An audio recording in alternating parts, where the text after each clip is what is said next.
I'd like to welcome everyone to our June board meeting. We're holding today's meeting at Southern Middle School. There are any sign-ups for public comment? I don't think. We will come back from executive session at approximately 6 p.m. and there'll be another public session speaking opportunity there. Under Section 3-305B of the General Provisions article of the Maryland Annotated Code, there are three reasons the board will go into closed session this evening: to discuss the appointment, employment, assignment, promotion, discipline, demotion, compensation, removal, resignation, or performance evaluation of appointees, employees, or officials over whom this public body has jurisdiction; any other personnel matter that affects one or more specific individuals; to conduct collective bargaining negotiations; to consider matters that relate to negotiations; to consult with counsel to obtain legal advice on legal matters. Specifically, topics tonight will be 3-305B1, topics including certificated staff recommendations and superintendent's evaluation scheduling. 3-305B9, topic includes negotiated agreements update. 3-305B7, topic includes Swan Meadow Heritage Charter School contract update. The reason these topics be discussed in closed session instead of open session is as follows. Personnel topic pursuant to 3-305B1 disclosed above will be considered in closed session rather than open session because they include a discussion of specific employees, which is a confidential matter. Negotiations topic pursuant to 3-305B9 disclosed above will be considered in closed session rather than open session because of the confidential nature of the collective bargaining process. The legal topic pursuant to 3-305B7 disclosed above will be considered in closed session rather than open session because the board will be receiving specific legal advice from counsel, which is protected by attorney-client privilege. Hearing all of that, are there any objections to the board going into executive session? Hearing none, I'll take a motion. So moved. Motion by Jason. Second. Second by Rodney. Discussion. Those in favor of going into executive session signify by saying aye. Aye. Those opposed, nay. And we are in executive. Welcome to our June regularly scheduled Board of Education meeting at Southern Middle School, which will be the last meeting held here for a while. But thank you for coming and being a part of kind of a special evening. We wanted to have it here since the school is going to be massively renovated into the new Broadford Elementary School. So again, thank you for coming. We'll start out with a moment of silence when you're asked to stand, and then we'll do the pledge led by our student board member in her last meeting with us. Ms. Haley Wilderson will lead us in the Pledge of Allegiance after a moment of silence.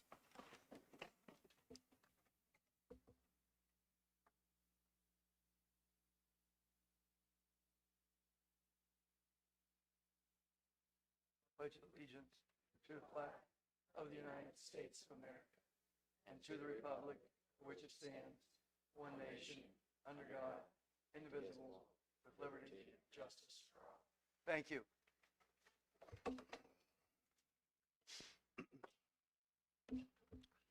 I'll take a motion to approve the public agenda as presented. So moved.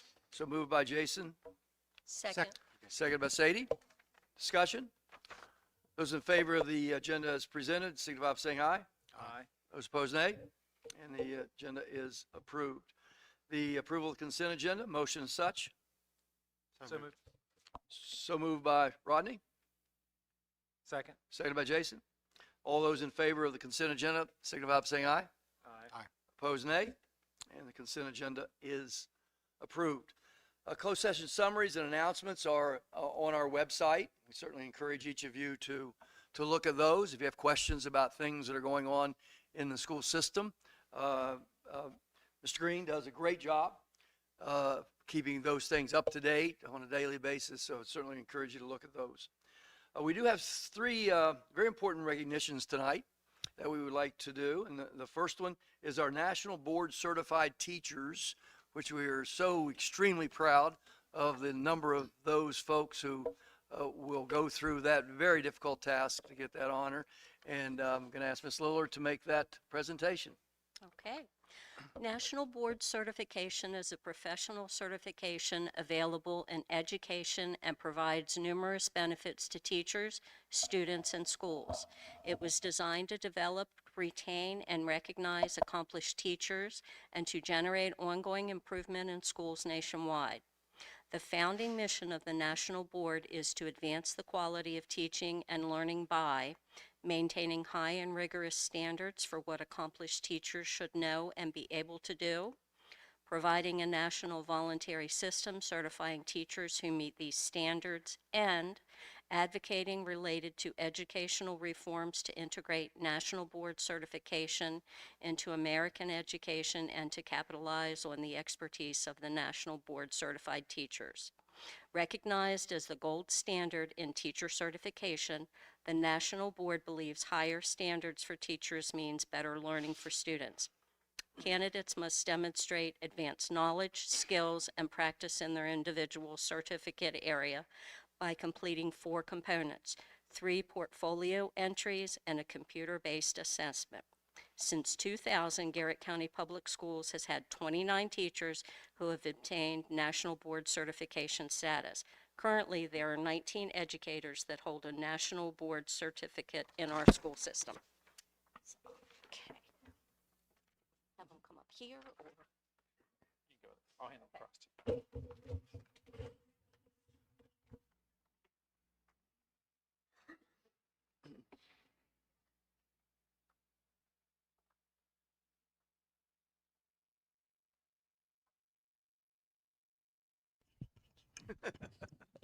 Okay.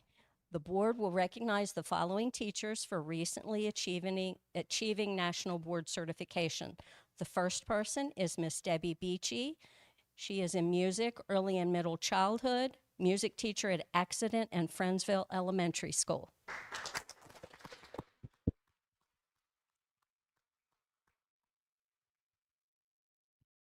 Okay. Our second person is Mr. Jack Burdock, social studies, early adolescence, social studies teacher at Northern Middle School.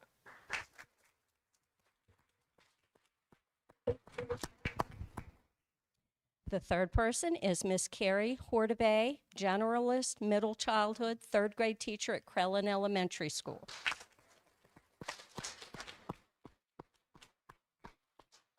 Our fourth person is Miss April Lewis, exception needs specialist, early childhood through young adulthood, computer science teacher at Northern Middle School. Our fifth one is Miss Amanda Main, generalist, early childhood, 2nd grade teacher at Crellin Elementary.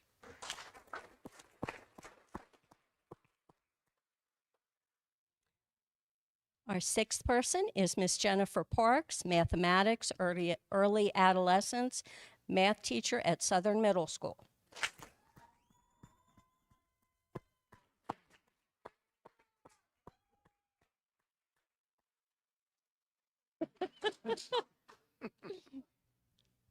Okay, our seventh person is Miss Amanda Sines, exceptional needs specialist, early childhood through young adulthood, ALO teacher at Southern High School.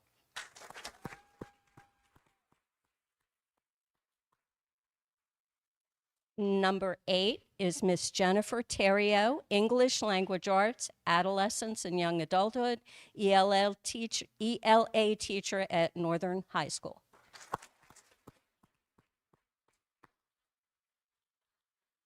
Number 9 is Mrs. Kenya Wilt, generalist, early childhood, kindergarten teacher at Crellin Elementary School.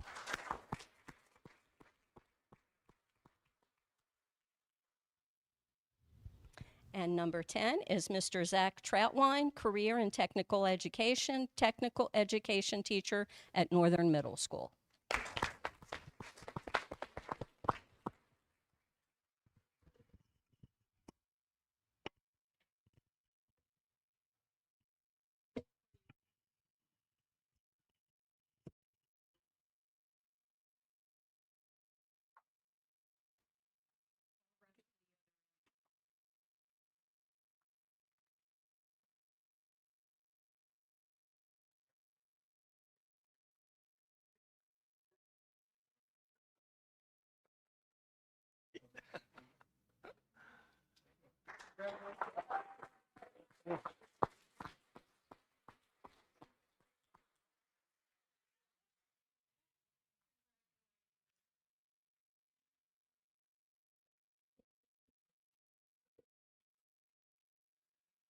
Our next recognition will be the 2024 MPSSAA 1A State 1600 meter champion, Miss Lydia Nelson, who I think is a repeat champion in cross country as well. And Jason will make that recognition. First, welcome. Congratulations. So, Miss Lydia Nelson is a recent Northern High School graduate. Concluded her high school running career with a resounding victory, winning the 1600 meter run at the state championship on May 23rd, 2024, at the outdoor Prince George's Sports and Learning Complex. Her dedication and hard work were evident as she also secured an impressive positions in the state meet, finishing second, third, and fourth in the 800 meter, 4x800 meter, and 3200 meter, respectively. Over 3 years at Northern High School's track team, Lydia has achieved school records in the 800 meter, 1600 meter, 3200 meter, 4x800 meter, and distance medley relay. Very impressive. In cross country, Lydia was a member of 2 state championship teams in 2021 and 2022 and won the individual title in 2021. In the fall, Lydia is set to embark a new chapter at the University of Maryland, Baltimore County, where she will continue to excel in both her education and running career. The board is proud to have you as part of your journey and wishes you the best of your success in your future endeavors. Congratulations.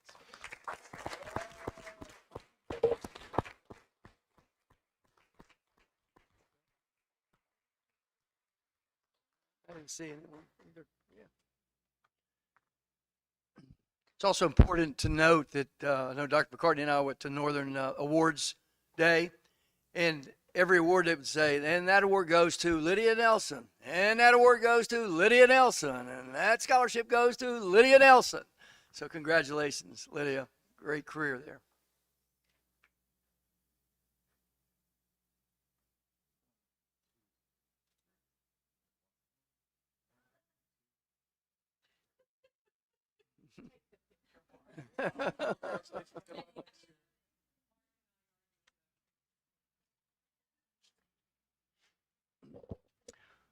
Our last recognition goes to the winner of the Charlotte A. Seabolt Scholarship recipient for 23-24, and that goes to annually to our student member to the board, and this year it's Miss Haley Wilderson. So congratulations, Haley, a senior at Northern Garrett High School. You've been awarded the Charlotte A. Seabolt Scholarship as administered through the Garrett County Board of Education, a total award of $500. Your award is a result of an outstanding academic performance, leadership, advocacy as a student member to the Board of Education for 23-24 school year. We hope the scholarship, your education with Garrett County Public Schools, and your experience as a student member of the board makes a lasting impact on your life. The Garrett County Board of Education wishes you much success in your continued education at Frostburg State University and in your professional pursuits. It's been wonderful to have Haley as our board member. She has done a fantastic job being here every meeting and bringing to us all the things that the kids throughout the county are working on and then the needs they have. And certainly, Haley, we're very thankful that you applied, and we're very thankful for your service.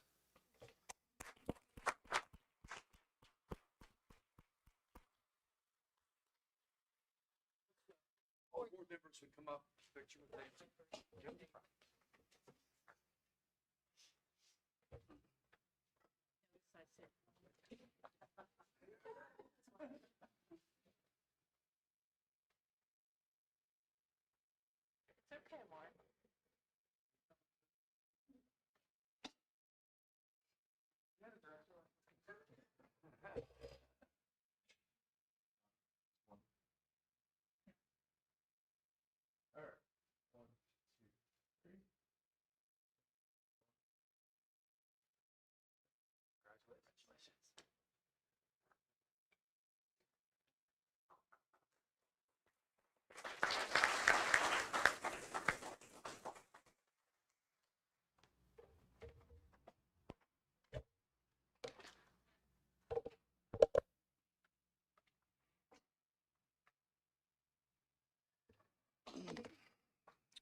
Okay, now we're going to move on to some business. And the first order of business is the Southern Middle School renovation. as a pre-K through 6 school, New Broadford Elementary. And the project is to be presented tonight by Mr. Wizlowski. Good evening.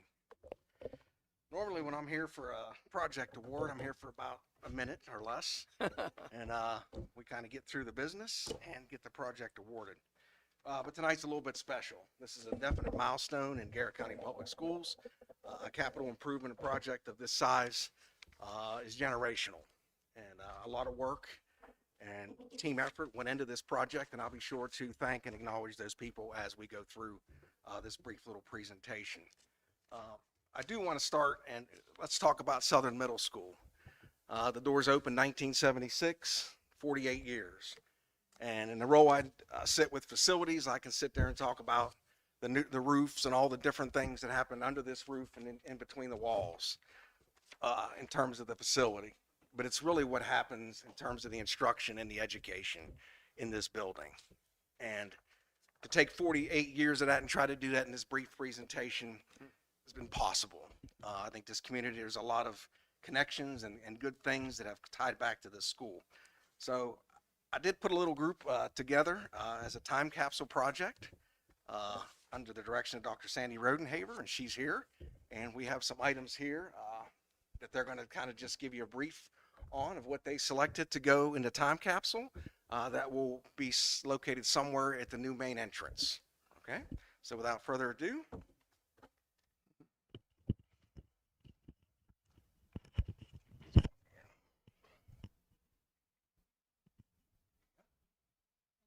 Thank you. Hi, I'm Dr. Sandy Rodenhaver. These are two of, oh no, I guess we got up to about 20 or 30 kids this year that we had in GT. And I got the opportunity to work with them. Luckily, I've also gotten to be their teacher, Abby for 2 years and Carmer last year. We started off this project, Mrs. Wasowski came up to me and she said, can you do GT this year? Because I couldn't do it because we had hired people and I couldn't get into that job because my family, I had some serious things going on. But anyway, I got it back and I said, sure. And then she says, well, we want to do a time capsule and we want to do a commemorative tree, right? I was like, sure. So the good thing about it was we could use some of the things that we found out about the school from our commemorative tree, if you're lucky enough to see it over at Broadford Park. And then they're not on display, but there's a picture of the tree and some of the items are packed in a box because we made all the ornaments for the tree. So hopefully you can get to see those sometime when it's opened in 20 years. But we started talking about what we wanted to be in the time capsule. And this is a letter we sent out and poster that we put up on the wall to say what we were looking for. And some of the things the girls are going to tell you about too. They don't know it, but I've gotten a few teachers to read, very few teachers to read, and your guys are not allowed to open this. This is that says, please open this first. I wrote a letter about the time capsule and our staff that will be opened when the school opens, or they decide to open it, hopefully, again, in 20 years. But I'm going to let the girls pick some items that they are particularly find interesting that we've collected. You are welcome to look at the list. Please do not open the bags because I have them sorted. They're allowed to open them because they help pick them. But we're hoping to share some of their favorites. And who would like to start with something? Okay, this is Karma. Hi, so my favorite in the box would probably be the circle water bottles just because the story behind them. So in our school, we were never allowed to have non-clear water bottles. Our water bottles had to be clear so the teachers knew there were water in them.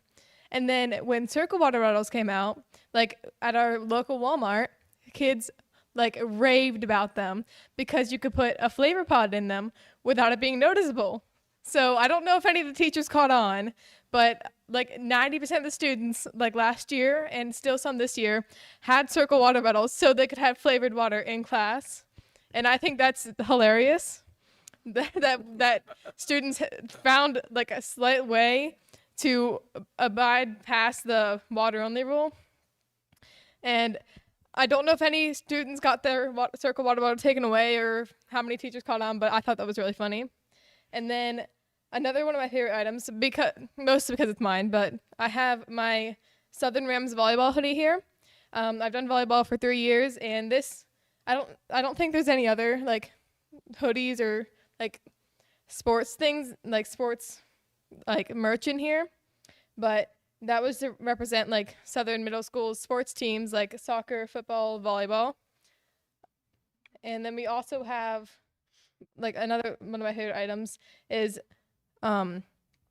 t-shirts with the year on them, but with all of the graduating like 8th grade signatures on them. And if you look closely, like you can make out each one. Some of them you can read like what name it is.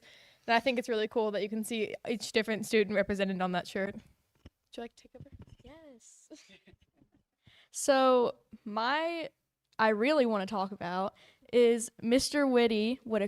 Whitaker's crackers that we got from him, because I guess it's just been like a really funny joke that's just been going over the years, where every time anybody like pretty much sees Mr. Whitaker, he has crackers and he has a secret stash in his room. And I remember in 7th grade, me and my friends literally made it our mission to find this secret stash. And every time we would ask him about it, or we would like try to sneak into his room and like try to find it, and he would always like catch us and joke with us, but we never found it. And here they are. I gotta take a pic. Rams rewards are the currency for the Rams store. And basically, if you do something like good or something that a good Southern a good Southern Ram would do, you get a Rams reward and you can buy stuff from the Rams store. But I have a whole stash of Rams rewards in my room, because I would always want to go to the Rams store, but I would always forget in the mornings, and I have never been to the Rams store. So there's that. Exactly. Really? I don't have Rams rewards on me.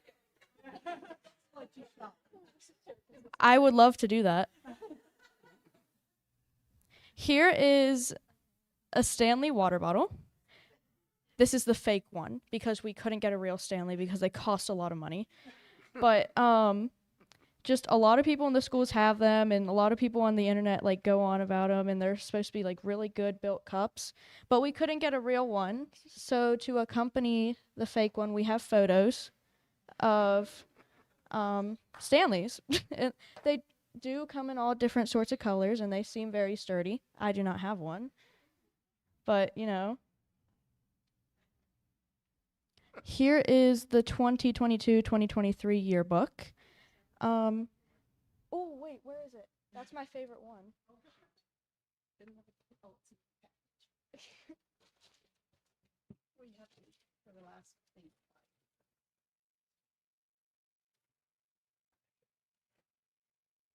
I got a lot of signatures in mine. I was collecting them.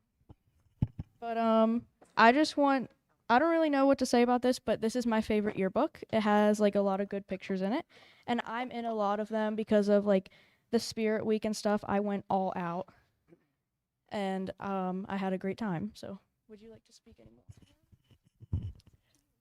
But I'm gonna see if, let me look around a bit. Yes, there are mints from testing. Every testing week, like for the past like 3 years, even in my elementary school, we were given mints to help motivate us. I don't know why we were never given candy, because I mean mints are nice, but like candy would have been a little better. But I guess it makes it so iconic because every single year we were given mints, even in my elementary school. So this is actually, I would have never thought to put this in the time capsule, but it's hilarious to put in there. I love that. And I think that's all I want to speak on. So, just to bring back some memories of horror to most everybody who's here, I managed to, because they said they wanted a mask, you know, I managed to collect every single kind of mask that we had during COVID. So I have shields, we have the ones we sold here, we have paper ones, we have R9s, even have one of the mask things that push your mask away from your face in here. So those are in there. We have, not everything's out. This was just one that was close. We have the program from this year's, and we also have the poster from this year's, but it's not out, from the school musical Frozen. And I know that not many of you maybe did not get to see the band program this spring, but it was absolutely wonderful. Miss Renard did a fabulous job, and she had done all this research on the history of the band in this school. And she actually reinstituted an award that she gave for the top band students, which I thought was just fabulous. Many kids who are not on GT also donated. And we had asked in our group meeting, they wanted Crocs, and Kane Watson contributed Crocs. I had another student, and we needed Holy jeans, of course, because every time they came in my hallway in the morning, I always asked them, I said, "Oh, do you want me to buy you new jeans? I'm sorry you have so many holes in your clothes." But we have Holy jeans and Holy shorts. Something else? Did you say? And the two funniest ones, not funny, but this is funny because also the new attire this year is you have to have earbuds in your ear when you walk in the door. Unfortunately, these are two earbuds that were lost in my room, so now they're in the time capsule. We wanted something that said America, America, America, America. That's right. So a little girl in Miss Bosley's 6th grade language arts class volunteered, and I turned up, she made a bracelet that said that on there. So I thought that was rather cool. And Miss Duggan, always a good resource for things, happened to donate from the series, A Diary of a Wimpy Kid, because when you need points for iReady, we go to the thing that's quickest to read that has the most points, and that is Diary of a Wimpy Kid. Yes, you may. So can I say that? This one? Yeah. Oh. Yes. So Mrs. Duggan in the library has this sign over her door, and and ever since came here in 6th grade, I don't know how long it's been like that. It's always said, no matter what time of the year it is, who's ready for summer. And I was like, that is hilarious, because everybody's always ready for summer. So I never thought to ask about it. But one time I did. I'm like, why does it always say who's ready for summer, even at the beginning of the year? And she's like, it's hard to program. That's the whole story. Because she's like, there's a remote this big that you have to insert each letter, handmade, and so she just never changed it. I thought that was very, very funny. I don't want to take up too much more of your time. We also have many awards that we have won over the years and memorial things if you get a chance. Everybody should know about Special Olympics by now. Yes, Audra, because we've won the contest for how many years, Miss? 4 years in a row. But we also wanted to remember old school things, so we have the original pencil sharpener that does not require electricity. And I personally think these were the best darn things ever. That's right, they don't. And then there's the door wedge. Just trying to see if there's anything else here.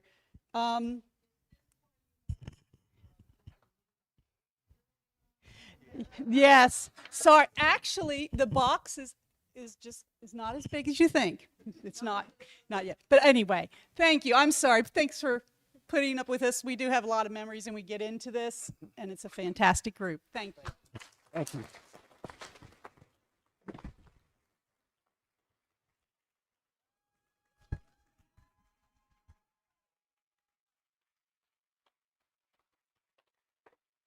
Let me just tell you the difference between 2002 and 2024.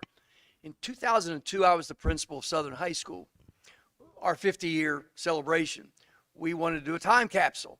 So I spoke to Mr. Sines, Director of Maintenance. He said, sure, great idea. That'd be big enough.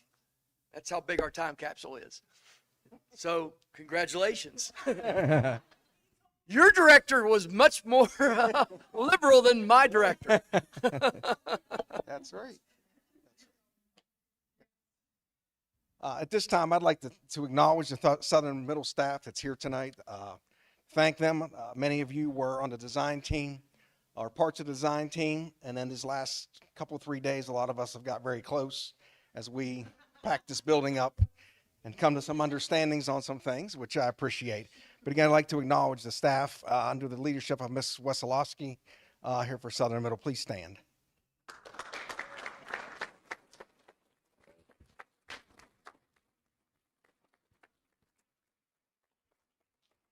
Thank you.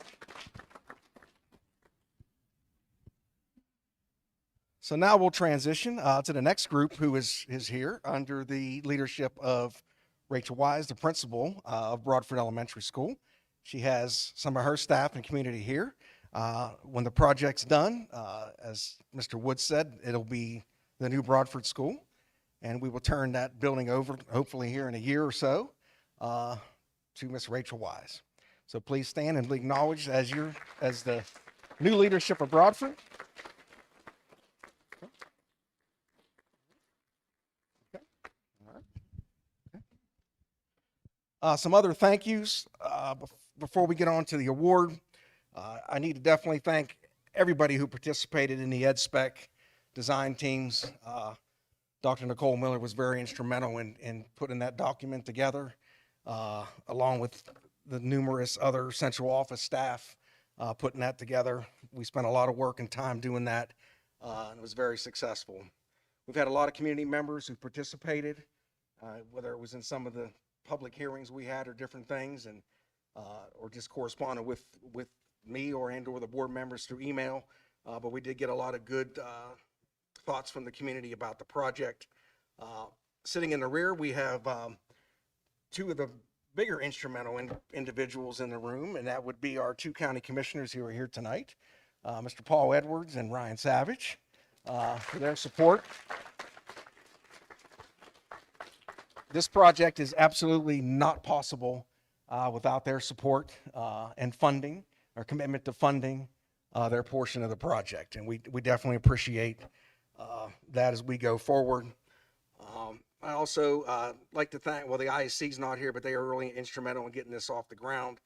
Matt Zimmerman, who's in the audience back here, has been really, he's been through this project, and he'll actually be the project manager or on site as we go through this. I cannot thank him enough for everything that he's done to get this project through. Okay, thanks, Matt. All right. And Dr. McCartney's sitting here. I want to make sure I thank her. She came in part of the way through, and I know I got her up to speed quickly. And she's been very accommodating and understanding as this has gone through that.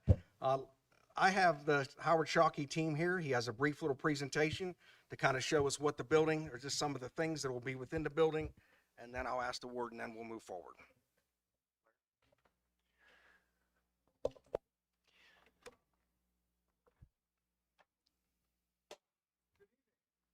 My name's Larry Wright, Senior Project Manager with Howard Shockey and Sons, who are easier with magnification. Thank you, or amplification. My name's Larry Wright. I'm a Senior Project Manager with Howard Shockey and Sons, who are your contract construction management at risk firm. We have been working with Garrett County staff, faculty, designers for about the last 9 months to develop the proposal that I'm going to touch on briefly this evening. It's axiomatic in the construction industry that there are 3 basic things that go into every construction project. Scope, that is what is to be done. Schedule, how quickly it is to be done and when it's to be done. And budget, how much is it going to cost. I'm going to add to that and actually put that at the head of this list, who the people are on the team. There isn't anything more important in the construction business than the people with whom you are working. Next slide, please.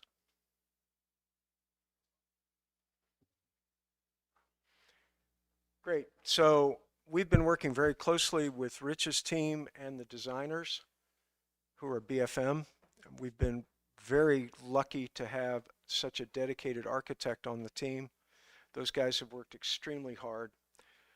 As we pick up the project and move into the construction phase, the Howard Shockey team, construction people, at least one of which is here this evening. Chris, if you'd stand up. Chris Leary will be the project manager. He will be engaged full-time on this project.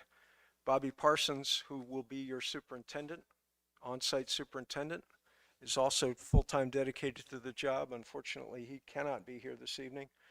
We also have a large staff of other support folks, including Dan Flanagan, who will be working with us through the buyout process as we bring all of our subcontractors on board. So these are some of the folks as the visible face of Shockey this evening. There are a great many others who have worked very hard on this job beforehand and will continue as we move through this project. Thank you. Next slide, please. So there are a lot of new features that we've been able to incorporate into this building. I'm not going to list them all, but you can read them here in the presentation. The design team has really done an excellent job working with us to determine the most cost-effective additional features that we can add to this building. We've got a lot of new natural light. We're going to have all sorts of other new things added to this building. Next slide. We're also going to be making significant changes to the exterior of the building. We're going to be adding a lot of new parking. We're going to be adding a new perimeter access road to make access in and out of the site easier. And there are a number of other features. Well, I've already mentioned parking, but we're also going to separate the pickup and drop off for buses and personal vehicles to help reduce risk to staff and students. Next slide. So this one I'm going to stand up. Is this on? So just so you folks understand how we're going to approach this, there are two main phases to this, but the essential movement through the building is going to be from top to bottom. Then we're going to do this wing, which includes the gymnasium, and then we're going to do this wing, which includes the cafeteria area we're sitting in tonight. All right, that process is going to start in July, the interior construction. In order to facilitate this, we've got additions here and here, as well as a new entrance addition here, and some new support facilities that we're adding in for food services. So the general flow is going to be top to bottom. We're going to move through this building, and about this time next year, we anticipate having most of the architectural work completed. We will then move into mechanical and electrical renovations. We're going to be putting all new mechanical systems throughout the building, all new heating and cooling systems, new electrical switchgear, the whole 9 yards. This will functionally be a new building when we are complete. Next slide. There is a portion, a small portion of the schedule. Currently, we've got about 400 items on the schedule. I anticipate by the time the job's finished, there'll probably be something like 1,200. As we move into each piece, we're going to make it more and more detailed. But we have been planning this and scheduling this project for at least 9 months. Next slide, please. So in order to make this happen, we talked about who. Who is not just who's working for Shockey, who is also our subcontractors and our subcontract team. And I'm not going to bore you with all the statistics, but we contacted over 2,900 different contractors throughout Maryland, West Virginia, Virginia, and Pennsylvania.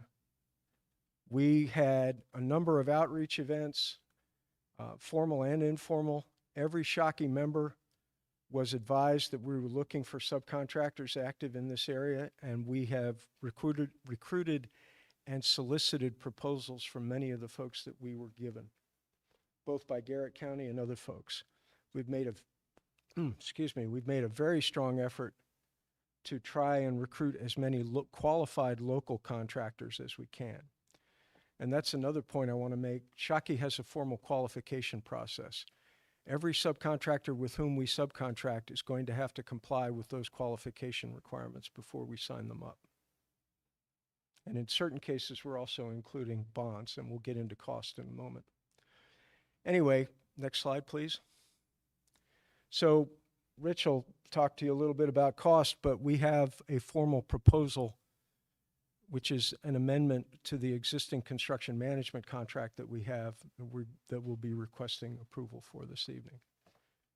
So, any questions?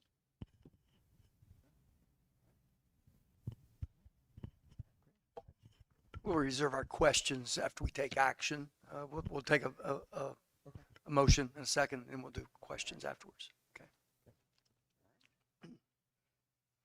All right, that leads to, I'm here tonight to ask the Board of Education to award the guaranteed maximum price for the Southern Middle renovation project in the amount of $47,955,740 to Howard Schalke and Sons. Superintendent McCarty, you have a recommendation?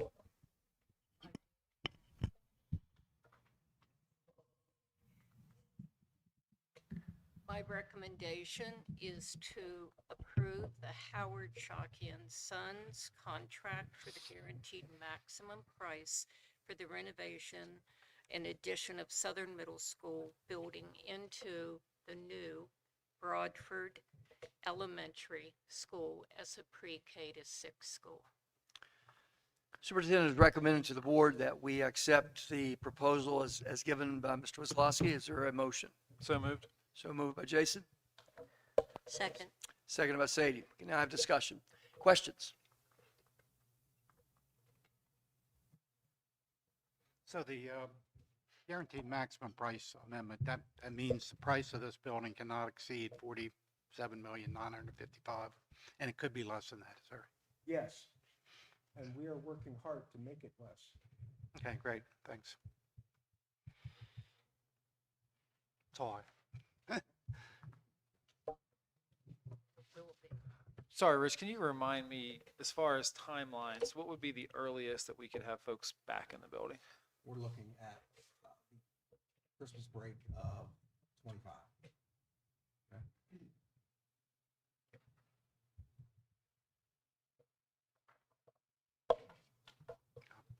And I just want to add to that as a note, we were hopeful that it would be less time. So you may remember that. But the latest timeline we were given was the Christmas break. And then the next phase will be raising the building next door. And that will hopefully be done in the summer. It will be done in the summer of '26. Thank you. The contract states that we will be complete with that by August 15th of 2026. Thank you.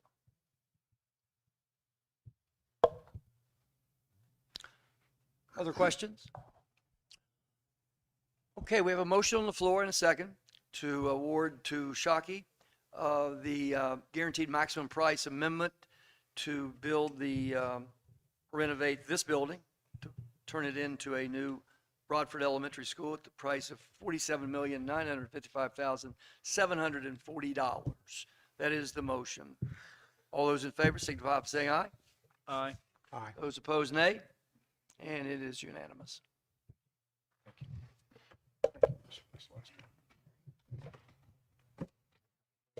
Yes, and we do want to get a couple photos if we may. Southern Middle? Southern Middle.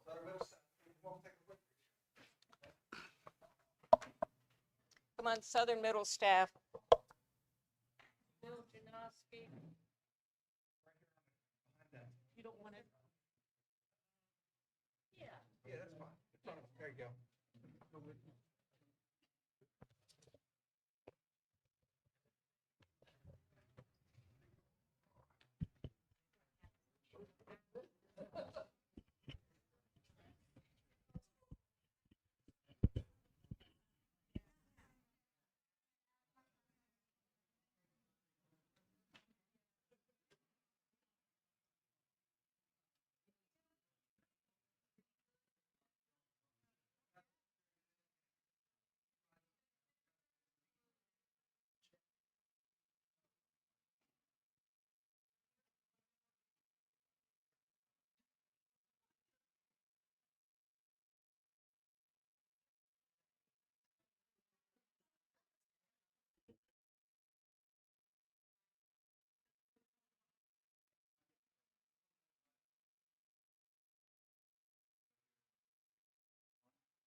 Thank you. One's for us, one's for that.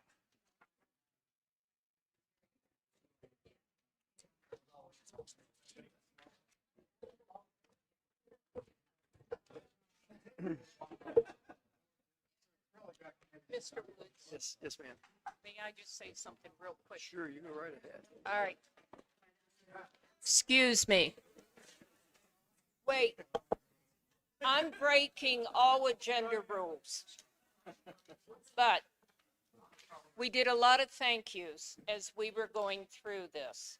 And certainly everyone that we thanked deserved those thanks. But Rich is trying to escape once I sign my life away for 44,900,000 and some thousand. 47. Rich has been absolutely spectacular in leading this endeavor and working with everyone as we're trying to relocate classrooms, move furniture, trying to keep everyone happy, and just moving us forward. So to Rich, thank you.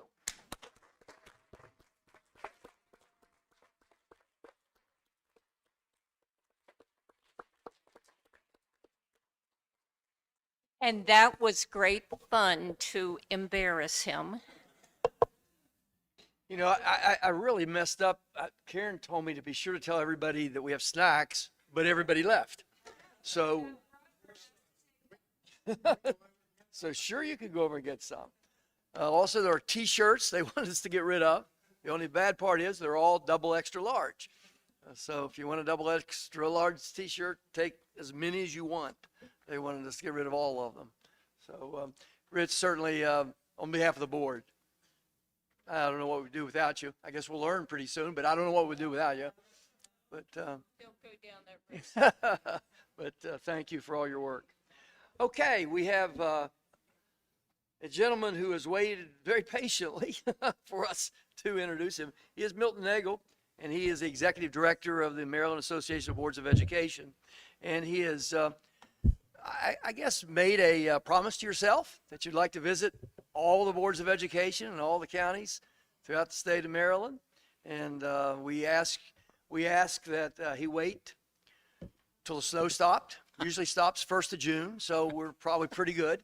Although it didn't feel like it this morning, but we were maybe out of snow for a while. But thank you for coming. I'm sorry that you had to perhaps go through a lot of our business that we wanted to get out of the way right away. Thank you, President Woods, and members of the board, Dr. McCartney. It's my pleasure to be here. Now, listen, it's not my goal was not just to come and do a presentation, come in, walk in, do a presentation, and leave.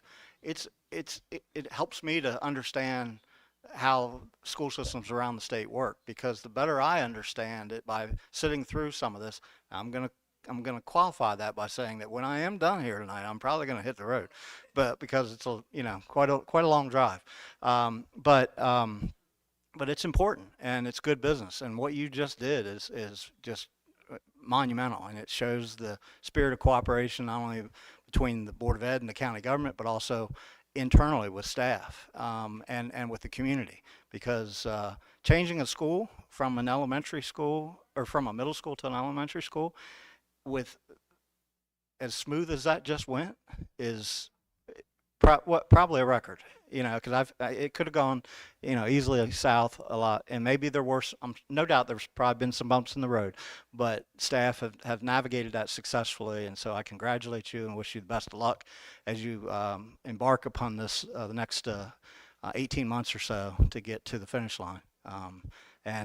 So it will be wonderful to see on the back end, and hopefully when I come back at a future board meeting, maybe it'll be back here again in the brand new-ish school. Because a lot of times the bones are good.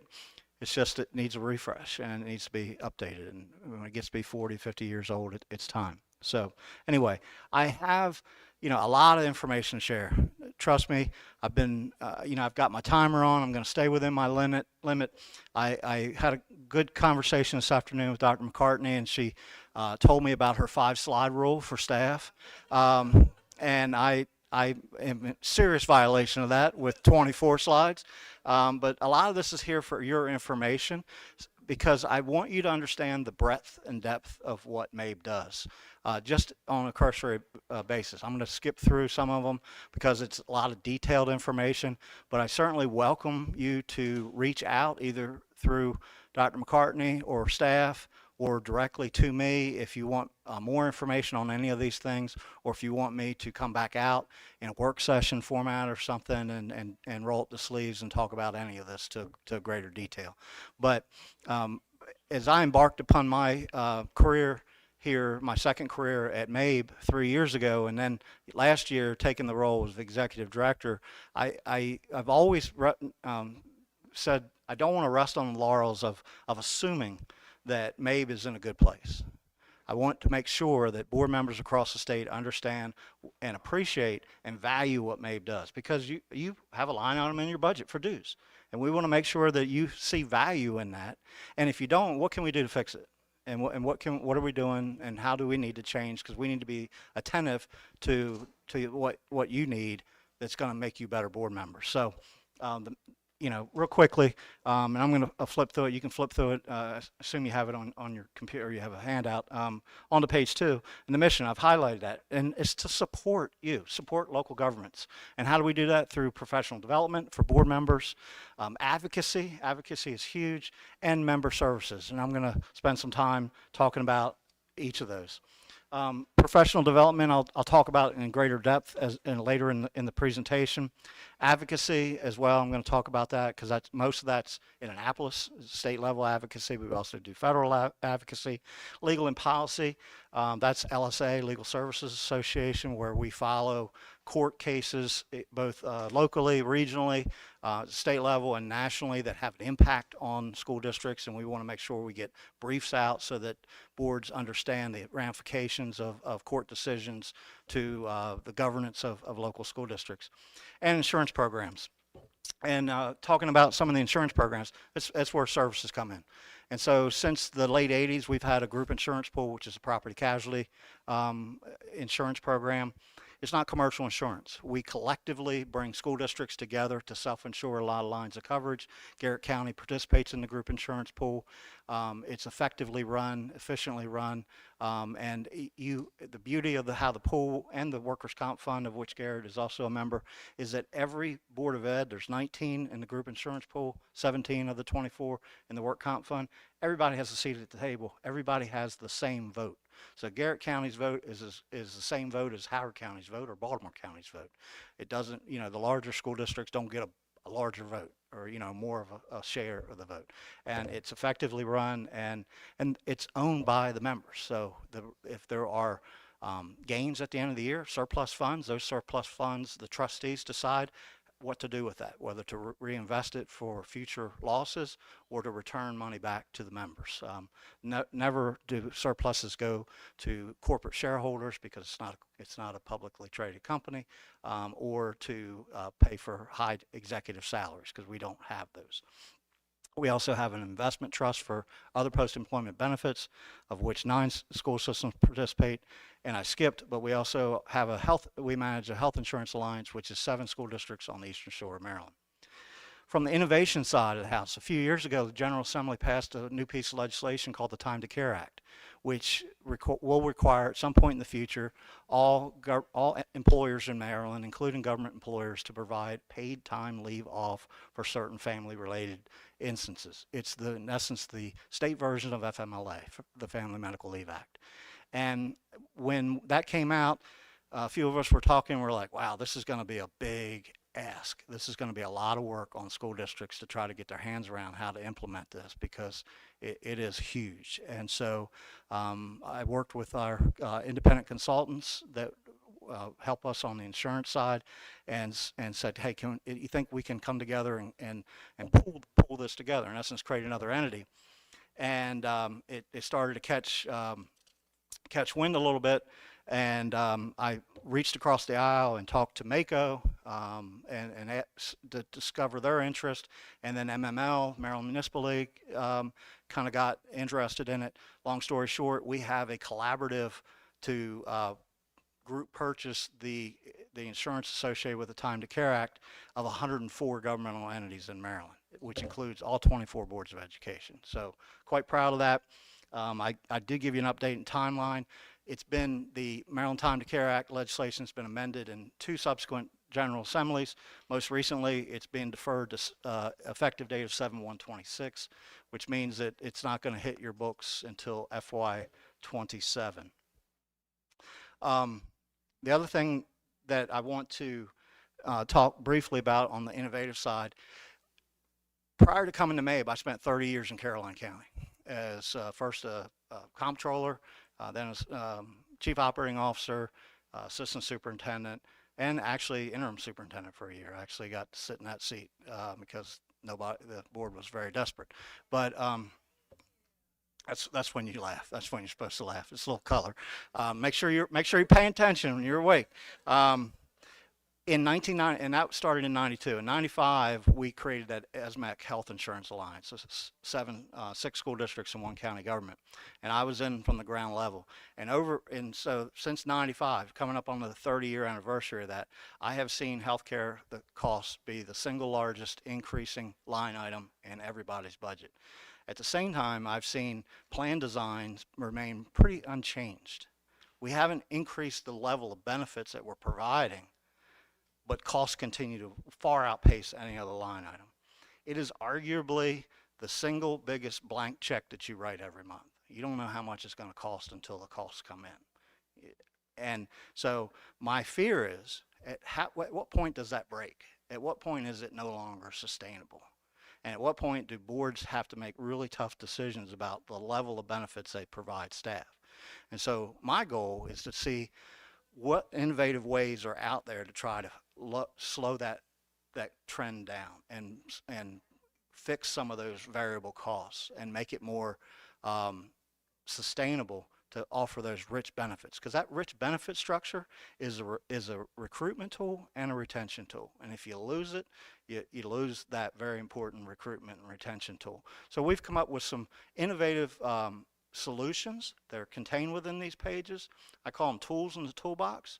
They may or may not work for each of you, but there's some key statistics on slide 13 that talk about, what are some of the things that are that employers of all demographics, not just government employers, but employers across the board can agree on. And they're there, that, about the rising healthcare costs, impacts, and et cetera. I won't go through those. And so there's we've started a innovative health center program through Everside, and that's outlined there on slide 9, and that's gotten the attention of the state. The General Assembly is very interested in what we're doing. They gave us some seed money this fiscal year that's getting ready to end, in the tune of $875,000 to provide help with upfront costs to build these health centers in jurisdictions. For fiscal year 25, they're giving us $2 million to do the same thing. And there at the bottom of slide 10, you'll see that there are 4 school districts that have either opened a health center in the past year or will open one within the next few months. And we have 4 others that are in various stages of moving through the process of opening a center. The goal is to have these, and the state would love to see these integrated across the state because they're considered open centers, and staff could use them wherever they are. If they're traveling around the state, if they're down to the beach, they could use the health center down in Worcester County or Wycomico County. A couple other tools in the toolbox deal with navigating cancer care. Cancer is huge. It impacts every family at some point in your life. There's actually 54 identified different types of cancer out there right now. And so when you're diagnosed with cancer, you're really like deer in the headlights. Where do I go for the best quality care? Well, there's a vendor out there that has done a lot of research, and it's outlined on page, there's a lot of information on slide 12 and slide 13. They in essence become the case manager for that patient and help them navigate to the best in outcomes for that type of cancer. They help set up appointments for them.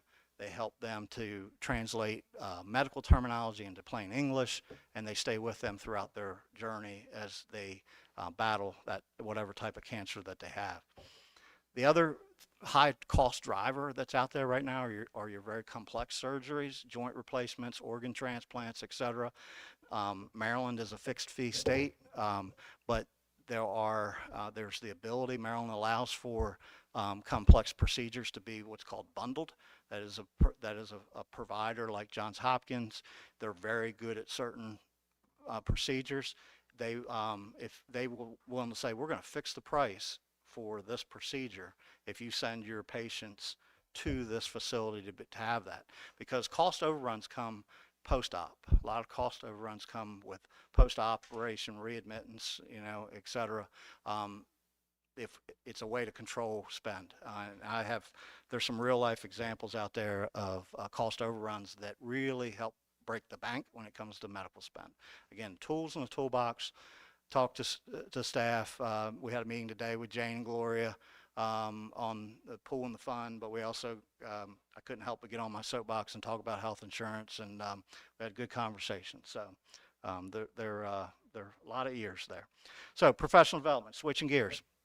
You got the announcement. It came out through Constant Contact. The registration is open for the conference. Early bird discounts in effect through August 23rd. It's important, so make sure you sign up and come. It's October 7th through 9th.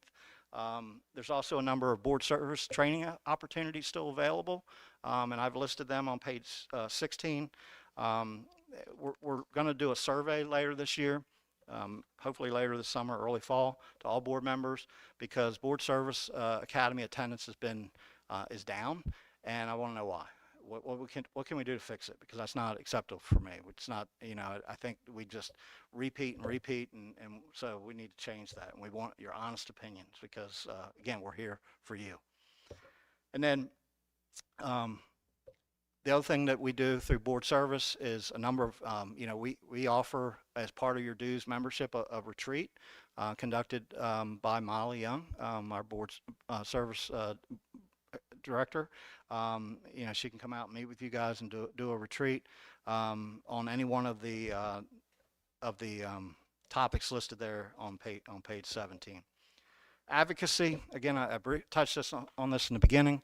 A lot of it's focused on what happens during the 90-day session in Annapolis, but we also try to attend every state board meeting in Baltimore and take notes, and then there's a summary that's posted. John Willems typically does that. And then we have federal advocacy that's usually centered around NSBA's advocacy conference that they hold in January in Washington, D.C. We put out a positions paper every year. I'm on slide 19 that covers a wide range of topics that typically that are near and dear to local school systems that are listed there. This year, for the first time, it starts on page 20. No, I'm sorry. This is again continued. These are general legislative priorities for 2024 as it relates to local control. What works in Garrett County is different than what works in every other county in the state, and so local control is paramount to what we always try to advocate for at the state level. Full funding for the blueprint. And funding for school construction projects. Obviously, that is near and dear to tonight's agenda with what you just passed as far as an action item for this soon-to-be new school. But something that we didn't do this year, on page 21, we actually went proactive. And we said, look, we did a survey last fall of board members and key staff members, superintendents, blueprint coordinators, CFOs, and we said, what changes need to be made to the blueprint? What do we need to do to make it more implementable? So because that's important. It's a robust, it's a real heavy lift, but you know, it's not to say any piece of legislation when it's passed is perfect. You need to be able to adjust some things. So there are things that we asked key legislators to try to consider to get legislation introduced. There wasn't a whole lot of appetite for that, unfortunately, but there was a bill passed that provided funding for the blueprint coordinator. So we did get that.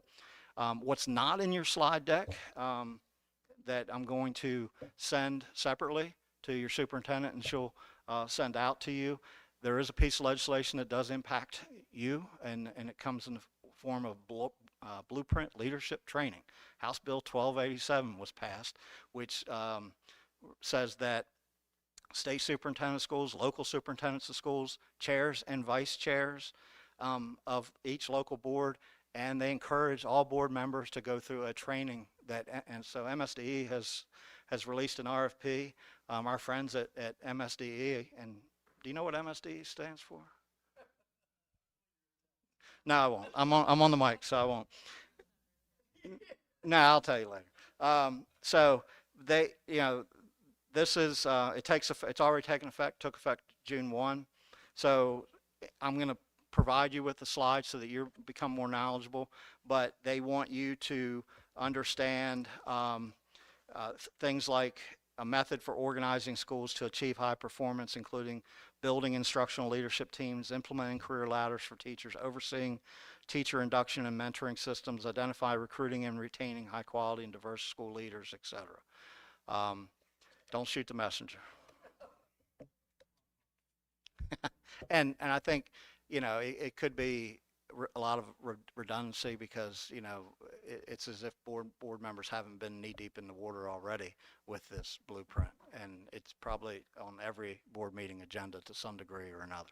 So, but, and I don't know how long it's going to take, but the training will be there.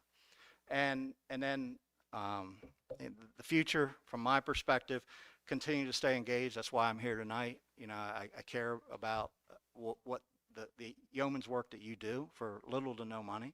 It's not for the money, obviously. It's because you care about kids and you care about your community. We want to be responsive to what you need, and we want to hear what that is. Rodney's been a great, Rodney was vice chair of the legislative committee this year and did just a tremendous job, was very engaged in that. Always got my ears and eyes open to being forward thinking and, being proactive. We're going to continue to be proactive as it relates to legislation. We've got meetings set up already. While it's a 90-day session, it works all summer, and so we've got meetings set up this summer with key legislators to try to start to build some bridges to get some changes made. So that's right at 20 minutes. So questions for Mr. Nagel? Questions? You were doing well till you called Rodney great. Then we kind of, Yeah, that's good. Did you see me pay him back? yeah. I just want to thank you, Milton, for coming up and spending 20 minutes with us explaining, or spending the whole evening with us, because I think what you're doing is really essential to see how boards function. And I don't think there's all the jurisdictions have Board of Educations, but if you've seen one, you haven't, they're all different. No, absolutely. So Milton's been great to work with as executive director. He comes from a rural county. He understands our issues. He really understands them well. He helps shape the legislative agenda, which was really important. I know we didn't succeed this year getting some of those initiatives passed, but I'm hopeful we can still work on them next year. Well, we will, because very few pieces of legislation pass the first time. Right. So you got to keep at it, and we'll keep at it. Yeah, with there just wasn't a whole lot of appetite this year to mess with the blueprint, and so I understand that. Work continues. Other questions? Anyone? Jason? Yeah, just really appreciate you taking the time to come up and have your email address here, so I'll be happy to provide some feedback on the training that you guys provide as well. Yeah. Love to receive that. Thank you. Well, thank you for the kind words. As we started as well, we appreciate it. As you can tell, some of us have been involved in the Garrett County school system for a long time, but you're right. The community means the world to us, and we're very, very proud of our school system, and we're very proud of the students and the teachers and everyone involved. And but thank you for the kind words. I would trade working for a small school district. No, I mean, small health departments are good. Money doesn't buy everything. No, well, thank you all. Thank you. Okay. I also want to thank you very quickly, and I have appreciated the clear communications from MABE this year. I have found those very helpful during the year, and we think so much of MABE that we are going to announce later that we are changing our October board meeting Hey, so that those of us who can will be at the October conference. wonderful. So thank you for making the trip. If you're coming, we got a few surprises up our sleeve. Good. So it's going to be Well, as you go out the door, if you take a couple dozen cookies with you, we'd be very appreciative. staff will enjoy it. Yeah, well, we Thank you. appreciate Thank you everything so MABE much. does for us, Yeah, Milton. and thank I you. mean, thank you for coming up It's my again. pleasure. Safe trip home. Yep.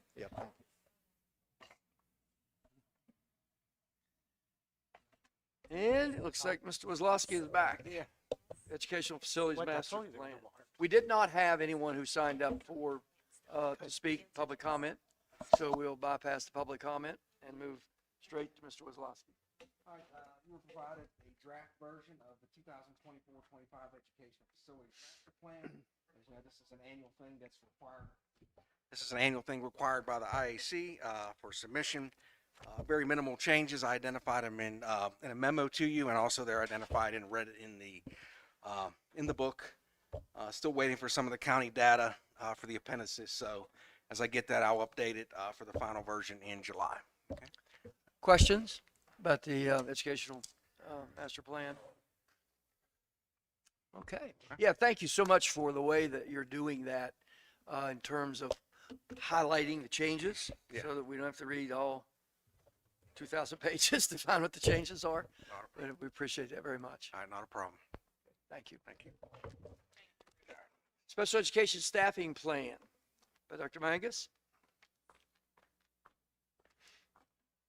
This is an action item. Yeah.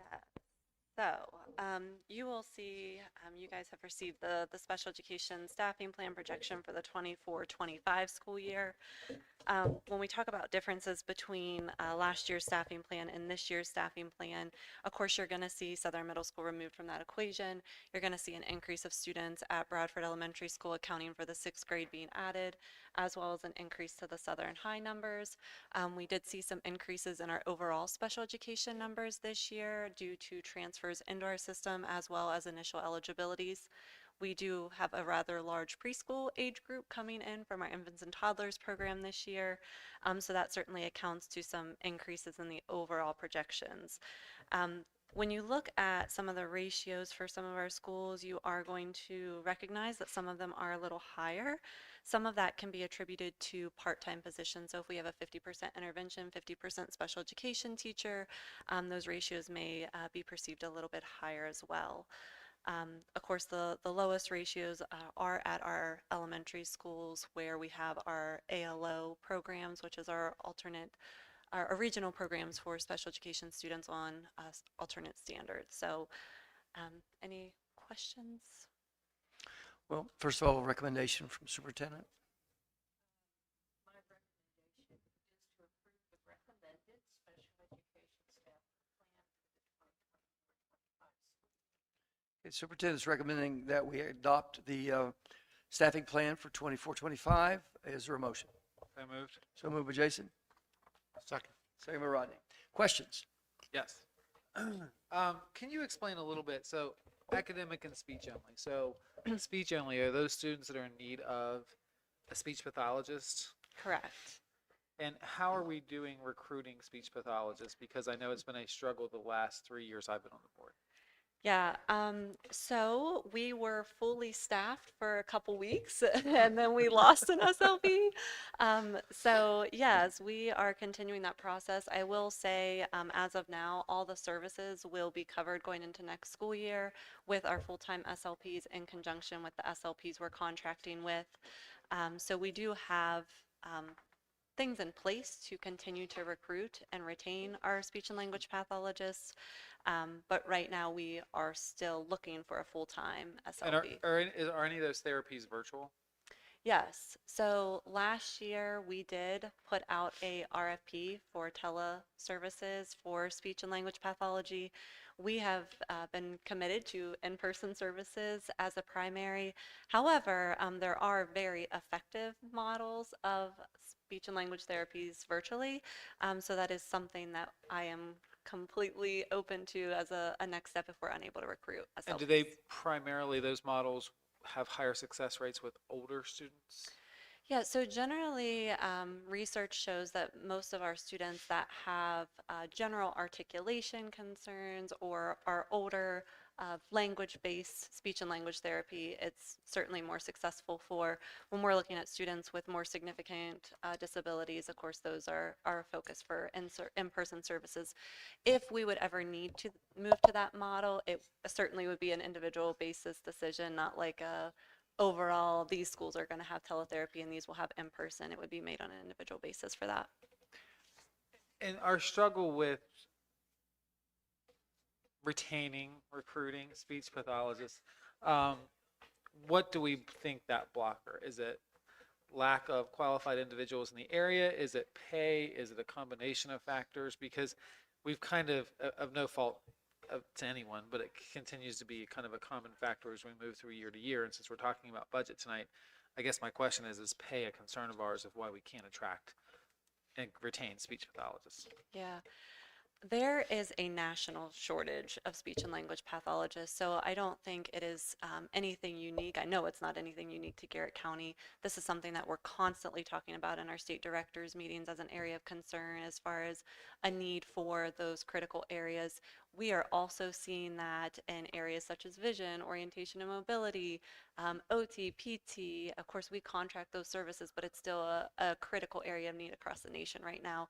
And we're also seeing that with special education teachers. It's those really hard to fill positions across. So I guess the short answer is it's nothing that's unique to Garrett County. I think you all have supported and we have taken some very strong initiatives to attract and retain some of those critical areas, and that's also part of our blueprint plan to continue to incentivize those hard to fill areas. However, I think most of the resignations from the county have been personal reasons, so to move closer to family, to relocate, to be near relatives for childcare reasons. It's nothing, when I've done exits meetings with the SLPs that are leaving, it's nothing mainly personal maybe to say with Garrett County Public Schools, but more so for individual reasons. Thank you. And we are trying to encourage graduates from the area to go into speech and language pathology. I do know of 2 graduates just from this class that are going into that field with the hope that some of those individuals will return and they already call Garrett County home and we'll be able to retain them in that capacity. I have a graduate in my family this week who is going to IUP to become a speech pathologist. So Move into Garrett County? hopefully she will move to Garrett County. That would be Make her wonderful. grandmother and her grandfather very happy if she would do that. Yeah. So we'll see what happens. Okay. Any other questions? Okay. Motion on the floor to adopt the staffing plan for FY25 for special education. Those in favor signify by saying aye. Aye. Aye. Those opposed, nay. And it is adopted. Thank you.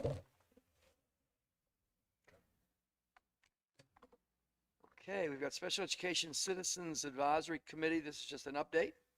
Yeah. Dr. Mangus. So, this is one of my favorite things to talk about, but I had given you guys an update, an annual update last year around this time. So this is going to be very similar to last year with some updated information in here. So looking at this, sure I'm working here.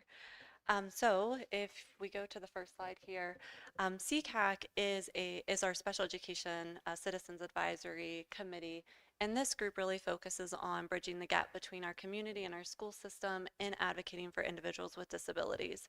So a lot of our events and the topics that I'm going to go over here in a minute are geared towards how do we continue to support individuals in our school system as well in the community.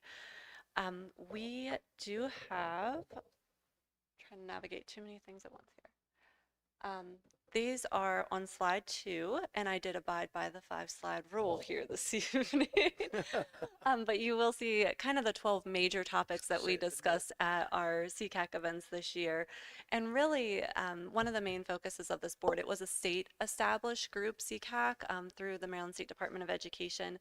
And the intent is to then bring recommendations back to the Board of Education at an annual update. So that is really the purpose of this evening. You'll see those 12 topics that we've talked about at our meetings, of course, with some other smaller topics braided in there as well. But just to give you some ideas of some of these that have come up, for example, for number 7, parent training, some of our parents have requested very specific behavior trainings for their children so that they can transition into the coming school year more smoothly. So that is something that we took the feedback from a CCAC meeting. We are implementing behavior training for our parents of students with disabilities this summer through a 3-part series. And so that's something that we're offering. Another area was just a request to have staff more trained in augmentative and alternative communication. And so that was something that through professional development for our staff, we were able to roll out. So we really do take feedback from these events. We write it into our grants and our programmatic planning for the following year to make sure we're really bridging that gap. This gives a overview on slide 3 of some of the CCAC events that we've had this year. We always pair our CCAC meetings with a family support event, really to attract families and also to allow a time for collaboration among our families. So we really want this to be a time where they feel comfortable to share, where they have time to connect with other families, and also enjoy some activities. We have partnered with a lot of these places to provide specific accommodations for our students and their families so they can really come out and enjoy a night together. On average, we have about 60 participants at our event, which continues to grow every year, so we're certainly very proud of that and the partnership we have with our families. So when we look at kind of our results or the impact of CCAC and the special education community, on slide 4, you will see what MSDE calls our Indicator 8 data, which is a parent involvement survey, which really looks at how parents feel the school system involves them in their education, specifically for their child with disabilities. This goes out to families by mail. We also email it to our families. It's on social media. Mark helps with a big press release for that. Schools put it in their newsletter, so it's definitely something we push out to make sure we get a large participation rate in. As we know, parent and family support is one of the #1 indicators of student success, so we always strive to make these very high areas of focus. So you'll see, this is just kind of a quick snapshot of what that report looks like, but there are 25 indicators within the Indicator 8 data, and you can kind of read through some of those questions that parents are asked. The column on the left is the state target. The column on the right is Garrett County results. And so you will see that we met 23 out of the 24 indicators, which is extremely rare. So we really do work very hard to build our relationships with these families and make sure that we're providing the support that they need. Our special education teachers, our related service providers, they're also part of these events and are actively engaged in them as well. So that's kind of the impact looking at the parent involvement within the school setting. And then on slide 5, you will see kind of our most recent impact as far as the community level. One of the things that our parents had kind of stressed is getting training out to our community on how to support their child with disabilities out in our community. And so one of the main focuses when we talked to parents last year when we did a training in the summer was what is your priority? And the priority, of course, as any parent, is on the safety of their child. And if there's an emergency or a crisis situation, how would you first responders respond to their child? And so we teamed up with Autism Community Consultants, which is Dr. Andrew Nelson, and he is from just over the border in West Virginia. And then also Shayna Saturday, who's the second assistant chief at Accident Volunteer Fire Department. And you will see the picture of the individuals on the left that are fully dressed in gear. They met with us on a Sunday and gave up their day to film a autism training video, which is also accessible on our school YouTube page. And we had a parent and a student involved in that video. It's about a 20-minute video. We then took that video to the chiefs meeting, which is the picture in the top right. So all the chiefs of the 11 local fire departments in our county, we presented the training to them, really just to get buy-in, to get any feedback, see if there's any tweaks that they would recommend before we rolled this out to the fire departments. And by the end of this month, we will have all 11 fire departments and the 4 rescue squads trained in how to support individuals with disabilities when responding to a call. We also are providing each one of those departments with what's called a Carter kit. It is a kit that includes noise canceling headphones, a weighted blanket, fidgets. There's a resource guide in there giving them local community resources that they can hand out to families in a crisis situation, and then also the family support information for Garrett County Public Schools. So we are certainly very proud of that. We've got a lot of positive feedback from the parents, the community, and we did actually train a fire department, and 2 days later they had a call involving an individual with a disability. So they reached out to us right away and thanked us and shared that they were able to utilize that kit for that child. So it is definitely a very meaningful committee that gets together at least 4 times a year. And then we see the outcomes of that through both the school setting as well as the community.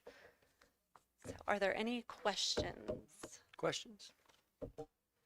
Thank you for not putting a picture of me on ice skates in there.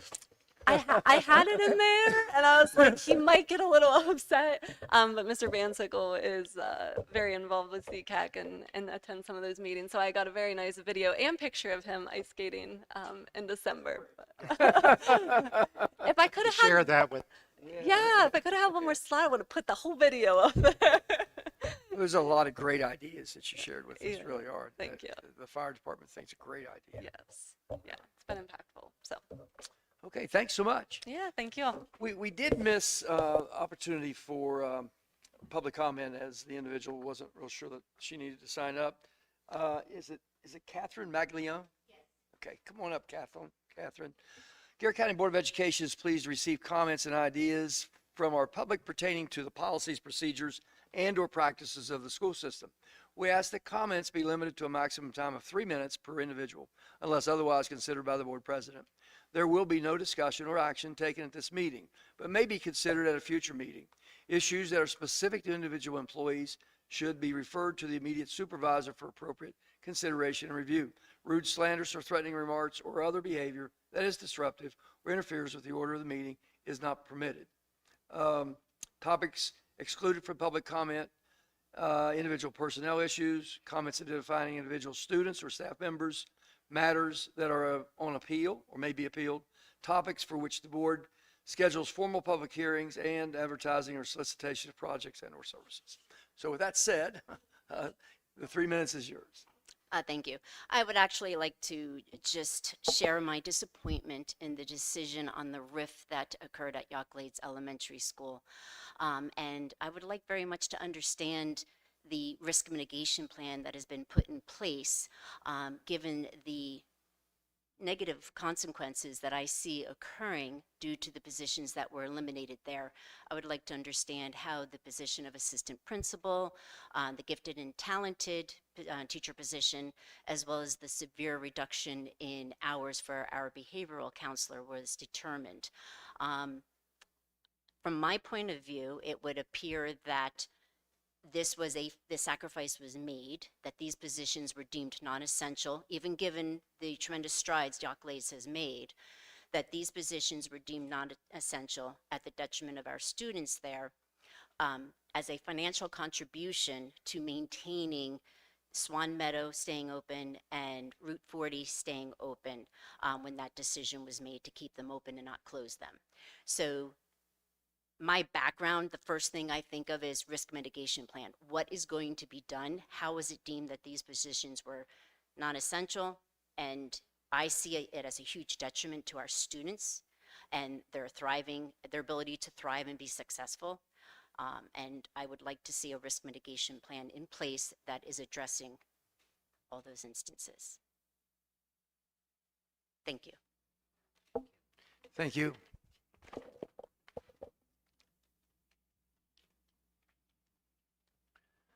Mr. Hummel, Student Handbook 2024-25 school year. This is an action item today. Good evening. I'm here tonight to ask for approval of the student handbook for next school year.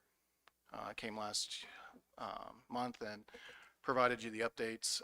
There was one update that was added based on a House bill being passed, and that was to change the resource number for crisis response to 988. So that's been reflected in the changes. So, Superintendent, do you have a recommendation?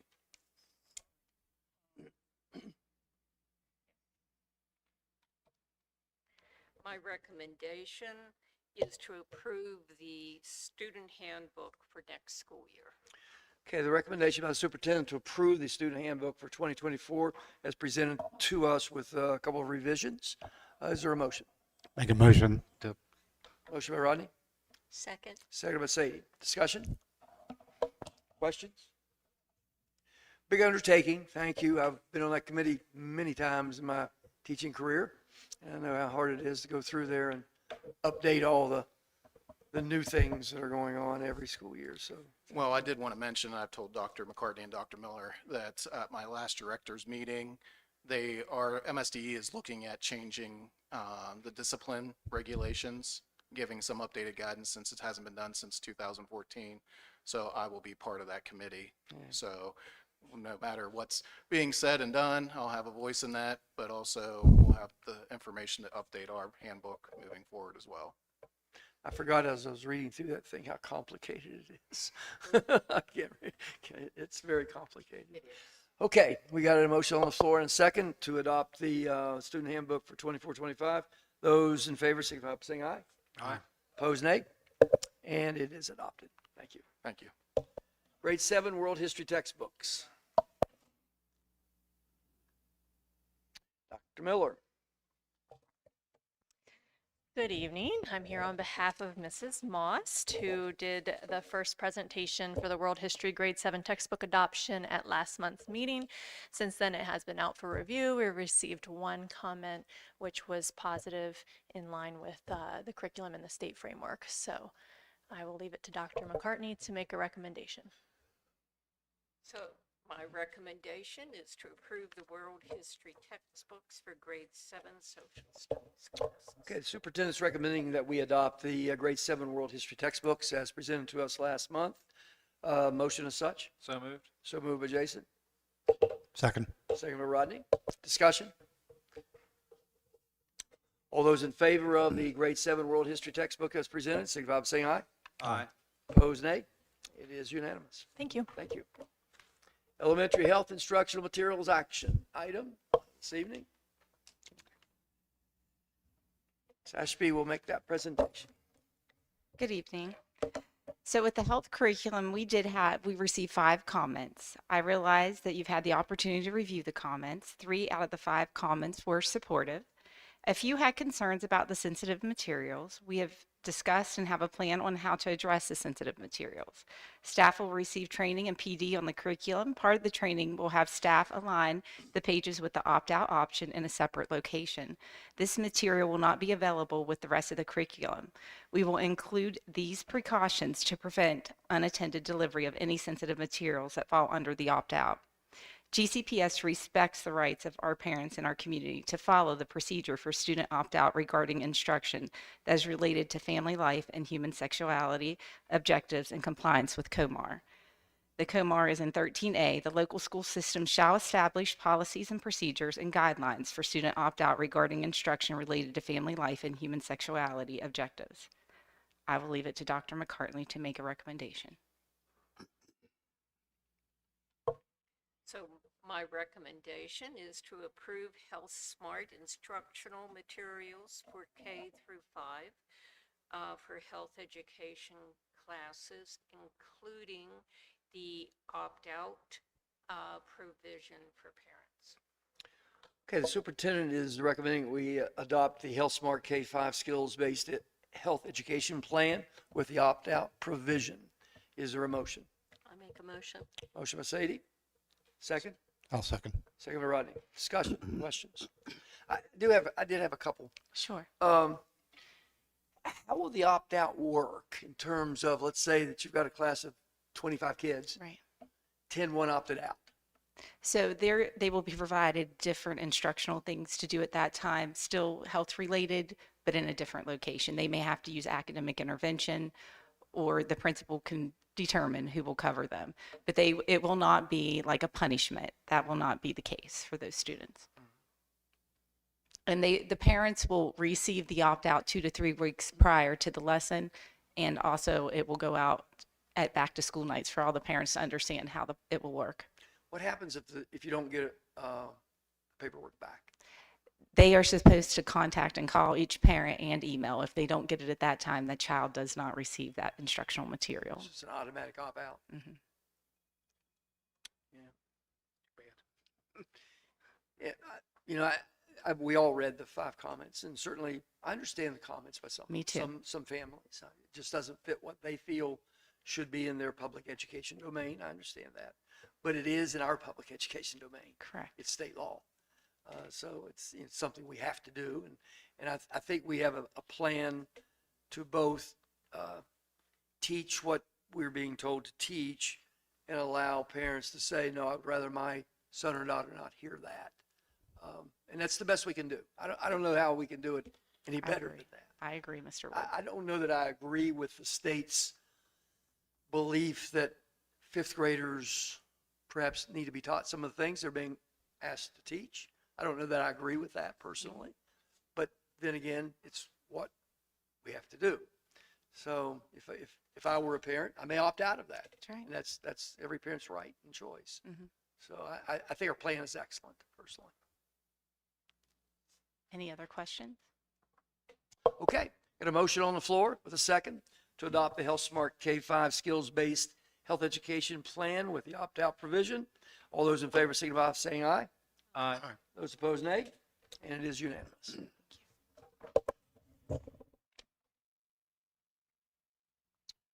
Okay, Ms. Smith will now do the operating budget. This is a big action item tonight, as without this, we don't go any further. Take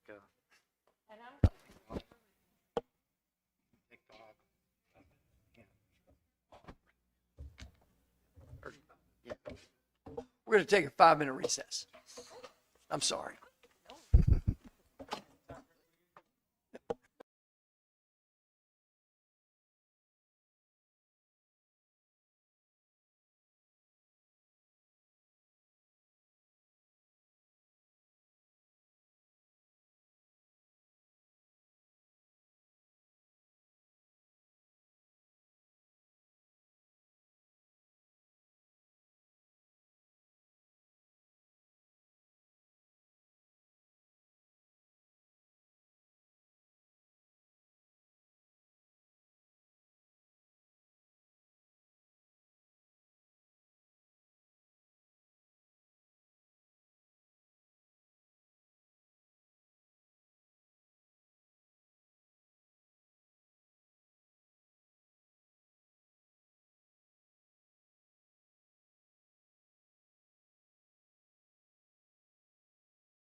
We're going to have a recommendation by the superintendent to adopt the FY 24-25 operating budget.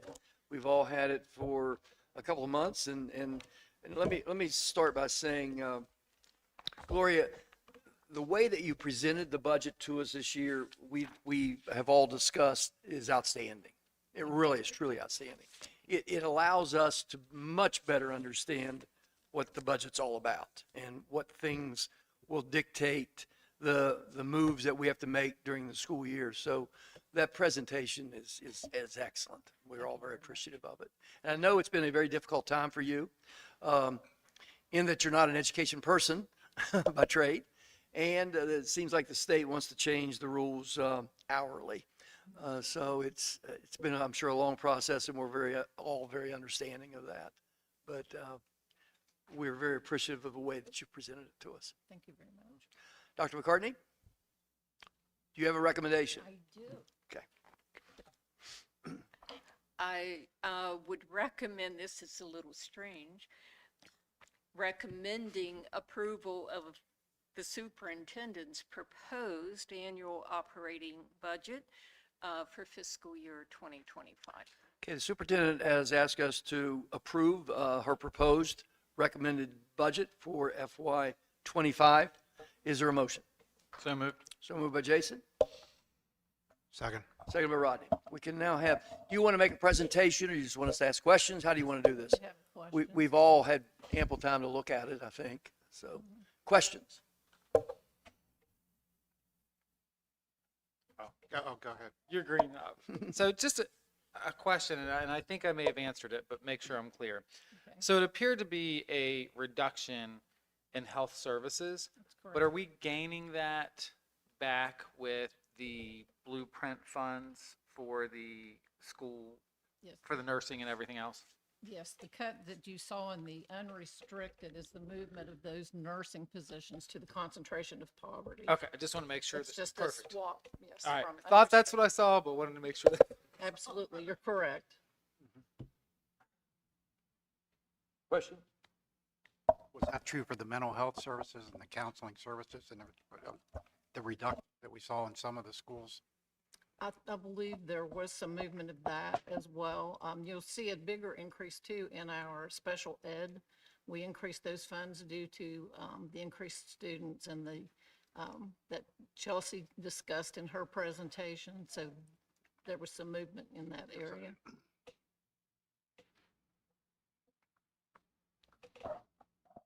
Questions? Please, Jason, so I could, What's that? please, so I can finish. Absolutely. Why Tom meets Oz. And not necessarily a question about the budget, but maybe help me know where to find it. Mhm. And this will be a question for the superintendent probably, and the staff. I think we're missing summer programming for some of our students that are in need. As I look at the services available, or I talk to parents with an IEP plan, I just don't know if we're doing enough. So I guess my question is, where is that at in the budget? And is there potential to increase that, if not for next year and future years? Because we're getting some of that feedback. So it's not necessarily a specific line item budget question, but it is a question that I think we need to find more resources for as a board. So I'm challenging the board to this, not just the superintendent, to be able to offer additional summer services. Well, we do an extended school year through special education for students who qualify and need that. And as I understand it, unless Dr. Mangus needs to correct me, and she may, we are fully staffed to offer that program this year. So that program is in place. Is that, what schools is that at, Dr. Mangus? So that is for any student that qualifies. So we have students from almost every school, but that's not our whole population of students with disabilities. That's only students that. But how much time do they actually qualify?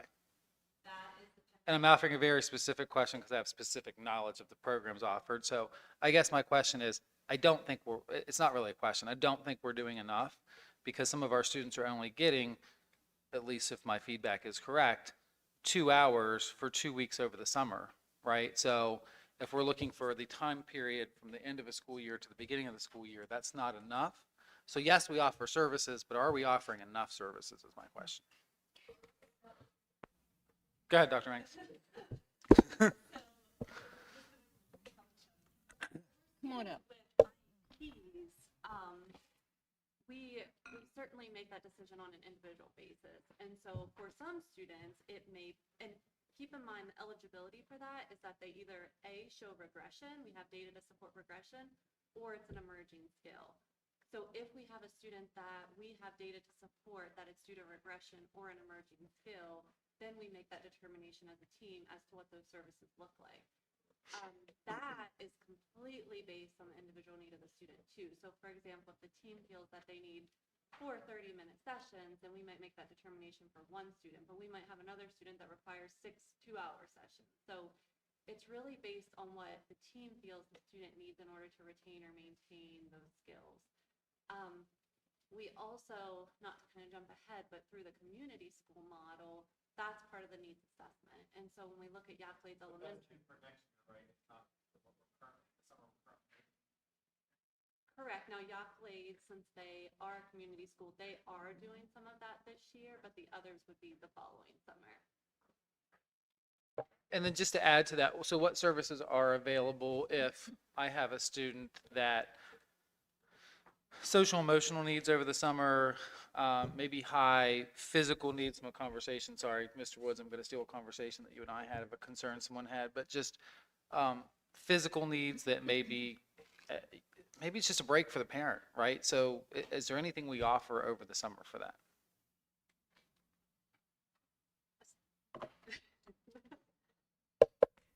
Not unless it's in an IEP. That is where we are at this point.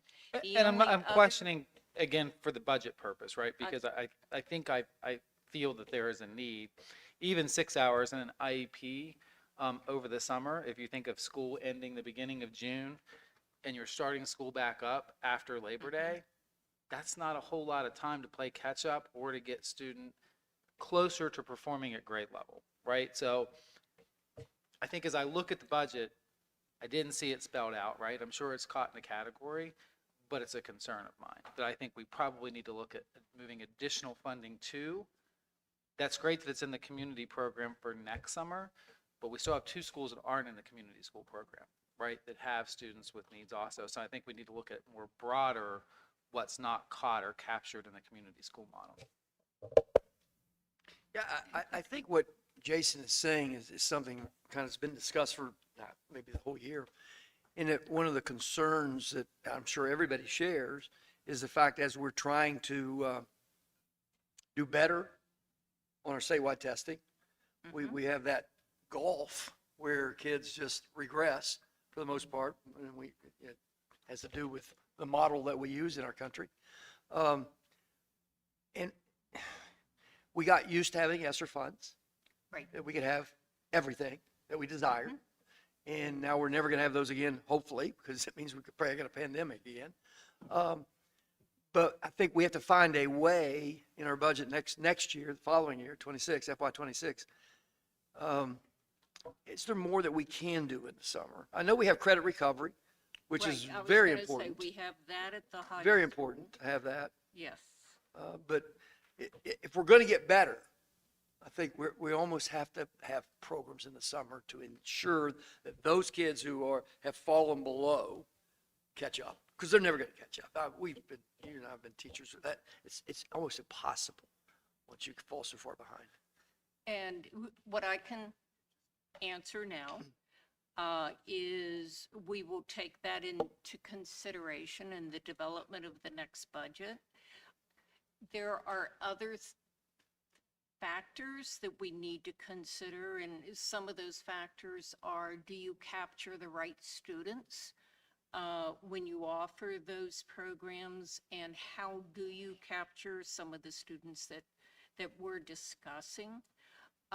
So I would like a little time to consider that and work with staff. Certainly, the community funds are a help at quite a few of our schools. Will be next year if their needs assessment shows that that's a need and that they can get participation from the students and families that they need to have that participation from. It's a good question, and we'll look at that. Well, I guess to challenge that a little bit more, right? And I think it's been in several of my blueprint meetings, I've actually heard this, but our students that get behind in elementary school have a smaller and smaller chance of ever catching up once they get past elementary school. So as I look at our programs, right, that's our target right there, because if we can get those students caught up, we're going to improve state testing, we're going to do everything else. We have catch-up credits for high school students, that's great, that allows them to graduate on time. But I think as we look at it, we need to look at the elementary school level. If we can get more of those kids performing near grade level, right, that's just going to help them improve their test scores. I don't know if we necessarily can wait until next summer. So we have money for certain things as I look through the budget. I would think that this is a pretty important one where maybe we need to take from one item in order to give to this item. Just throwing that out there. I agree with that, coming from my background of being the director of the after-school program years ago here at the middle school. After school plays a huge part, not only for grades, but for socialization and mentoring students. And I think that, you know, I hear your concern with getting the right people to show up for that, but transportation was always a problem for us. And I know through the hub and spoke model through the health department, we're going to be able to provide some transportation. But I agree, I don't think we can wait. And I also worry about the kids, not only the ones with IEPs, but the ones that don't have an IEP, but they're almost there. And they kind of fall through the cracks even more.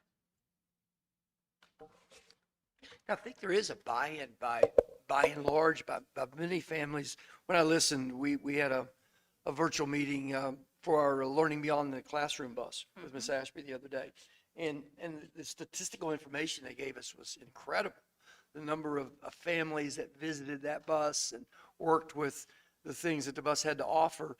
So I think there is, I think we could capture a large portion of those who we need to help, just based on the fact that they freely come to get help when the bus stops. I know budgets are hard. We all understand that. I mean, you know, you got to rob Peter to pay Paul, and who do you rob to do that? But I think all of us understand that if we're gonna get to where we want to be, we're gonna have to find a way to pull people up from the bottom.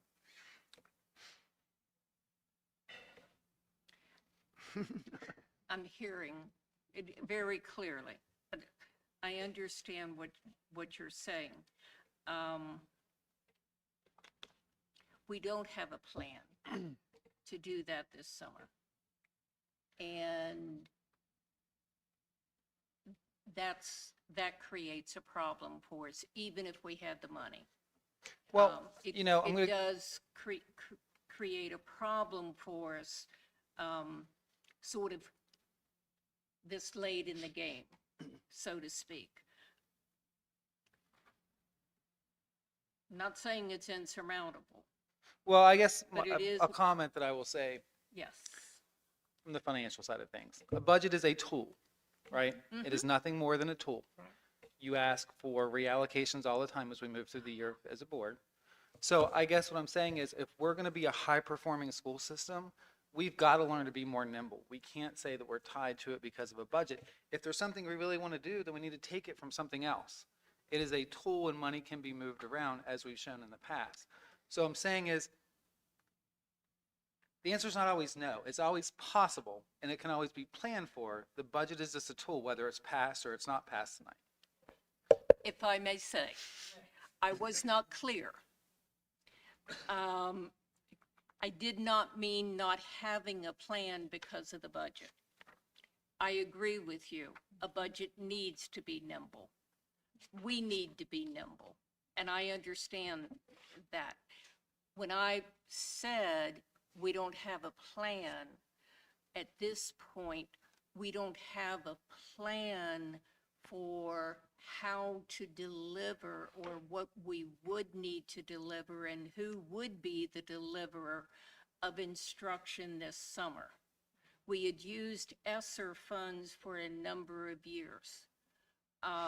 The summer program that was requested in the budget was included in the budget, and that was the high school recovery program, the credit recovery, and certainly the extended school year for as required by special education IEPs. So when I say we don't have a plan,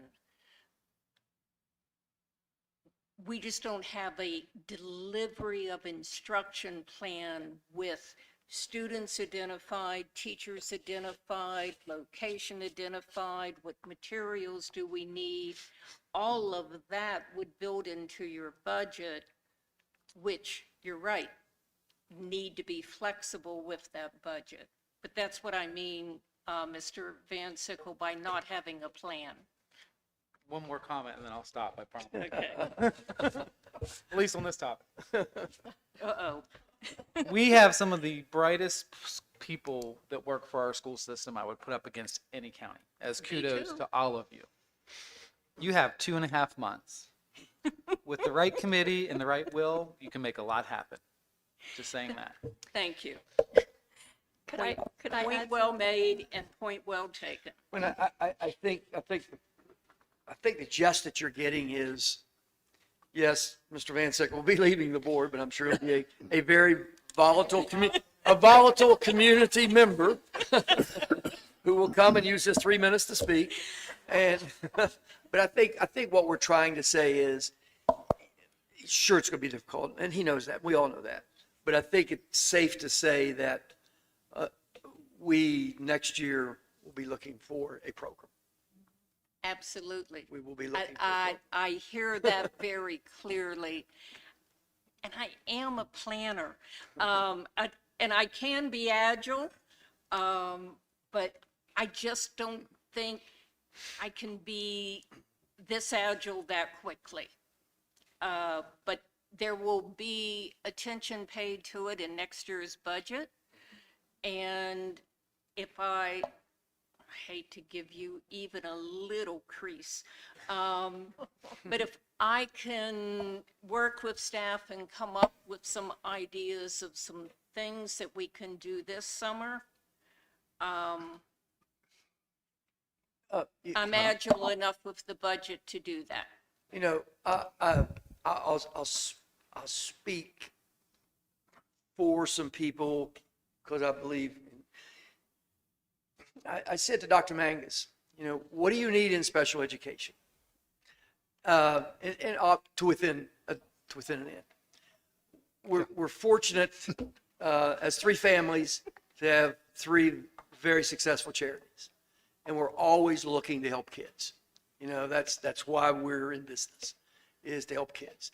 And if we can help with one program, I think McCluskey's the Bowl and the Woodses would say, tell me what you need.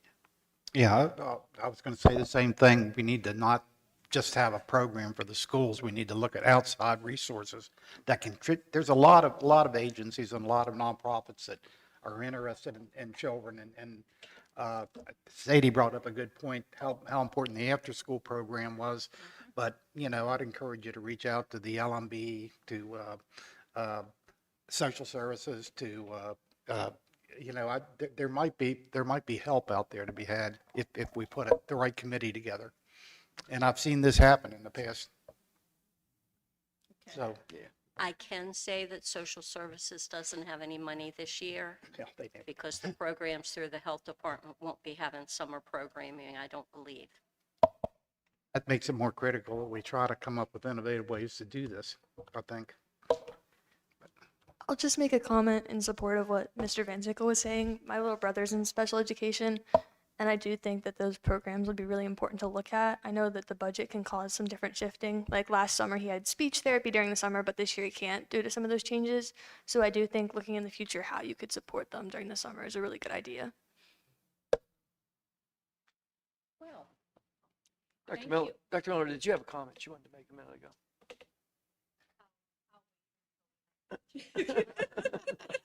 I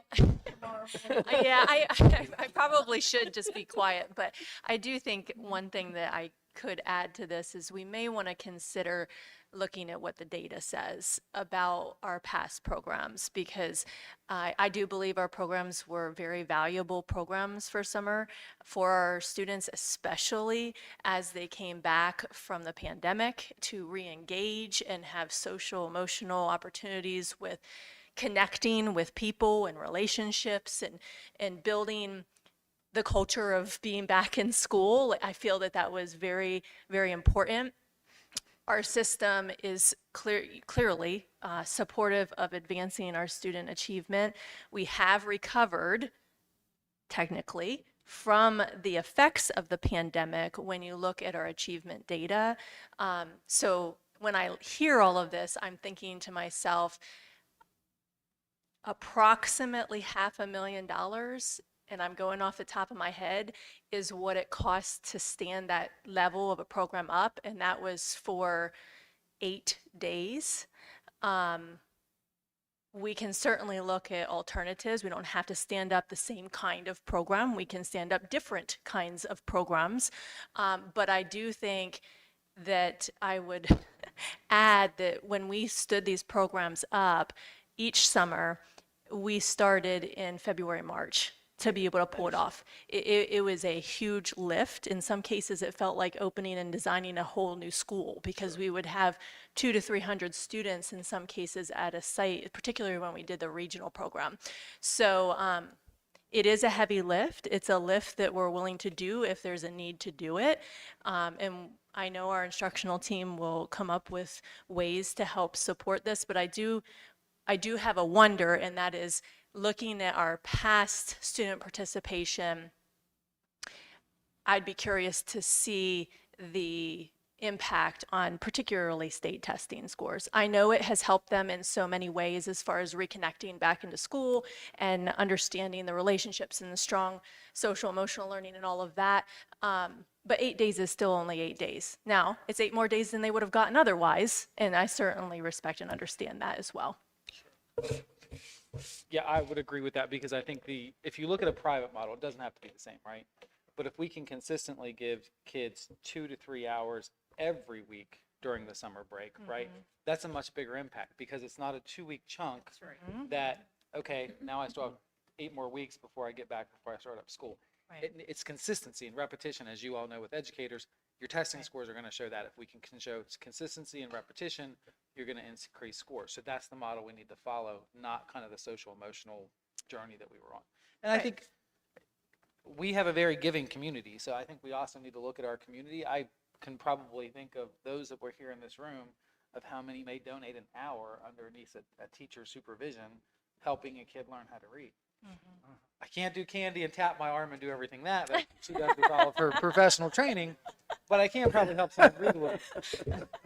And I pick on her because I pick on her if she's here. So. Yeah, well, and I think also in we did it differently every year, but some years it was wide open in a lot of ways. We didn't limit very much at all. So there's also opportunity to possibly be very targeted in our approach that would also impact the potential for budget implications as well. So I think we have to. I would second that, Dr. McCartney, and that we need time to actually dig into this a little bit. And I think the targeted thing is what we're trying to say is we know we can't save every student. We know that.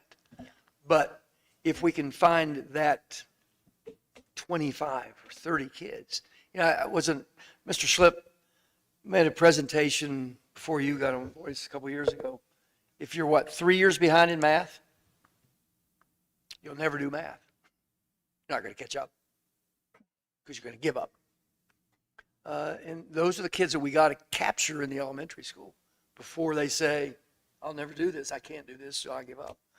And we know that. We know we'd like to have a summer school where every kid in the county can come. Everybody would like to have that. It's called a year-round school, but we're not going to have that. But if we could help our most needy, our lowest performing kids working with those families, we know that those families will help. We can change 25 lives. I'm all in. I am too. Given time to work with staff and be sure that what we do is, I am less worried, and everyone knows I've worried over this budget book and I know pages. I'm less worried about that ability, and I agree. Our community is wonderful about stepping up. And they're not worries, they're concerns that I have not spent a whole lot of time yet thinking about. But how do we find the right students? How do we get the right students involved? How do we find teachers? I remember years ago being here, years and years ago, where we used to run some summer programs. And finally, some elementary teachers said to me, I need my summer. Yeah, sure. So you also have to, there are a lot of things that we have to figure out. Mr. Van Sickle mentioned, maybe it's 3 or 4 hours a week. I agree with you. So that's my superficial quick agreement. That if you are able to see a student more periodically over the summer instead of in 1 week time span, I think you'll have a bigger impact. But there are lots of things that play into whether or not you can do that, and staffing is certainly one of them. Not that if teachers are listening to me out there, teachers are wonderful about stepping up and doing what we need.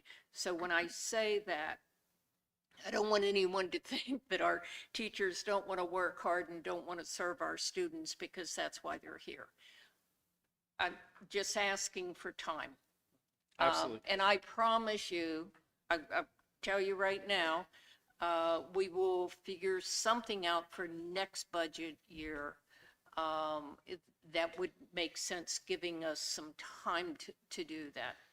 Doesn't mean I can't be agile this year, Mr. Van Sickle. I know appreciate that. his mouth, he was like, I got you, I heard you. No, my question is about the budget for my next one. Good. What page do we find What's printing on? What we pay print materials? What we pay. What category is that in? You will find it on different pages. Okay. Because Some- I would challenge our system. If they could reduce printing by 25% or more, they could probably have a pretty good summer program. I will tell you, it's amazing if it's an organization, if you look at reducing printing, and I know you're a fan of printing, but if you can reduce that, how much money you will save. Your time frame's up, Mr. Van Sickle. I know Tom likes to print out, so I don't know what to do without that pages. People to get an online version and not a print version. Yes, we are doing this. We're doing digital now too, so. I do have a printed version of the proposed budget. We have offered to all staff, thumbs up behind me, that we will provide online versions of the budget this year instead of printing lots and lots of budget books.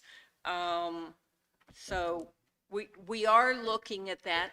We also talked in printing, Mr. Green and I and Ms. Brewer had a conversation more than one time about whether or not we should do the printed calendar that we put out every year. That's a $5,000 item right there. So, and we've gone back and forth on that. If any of the board members want to send me a message, about what do you think. We put it out internally to people to see whether or not staff thought we should print a calendar, and we got mixed results. I bet you Mark can make an awesome digital calendar. We may try it this year. And they can print it themselves at home. Thank you. So we are looking at different ways to try to look at that printing, but it is sort of throughout the budget on different pages of the budget. Other It questions? says printed materials. Other questions about the budget?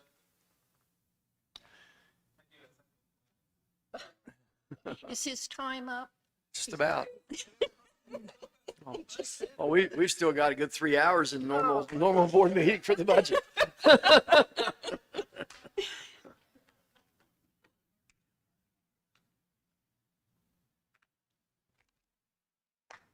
If you'd wrote those down on a piece of paper, you could find them quicker.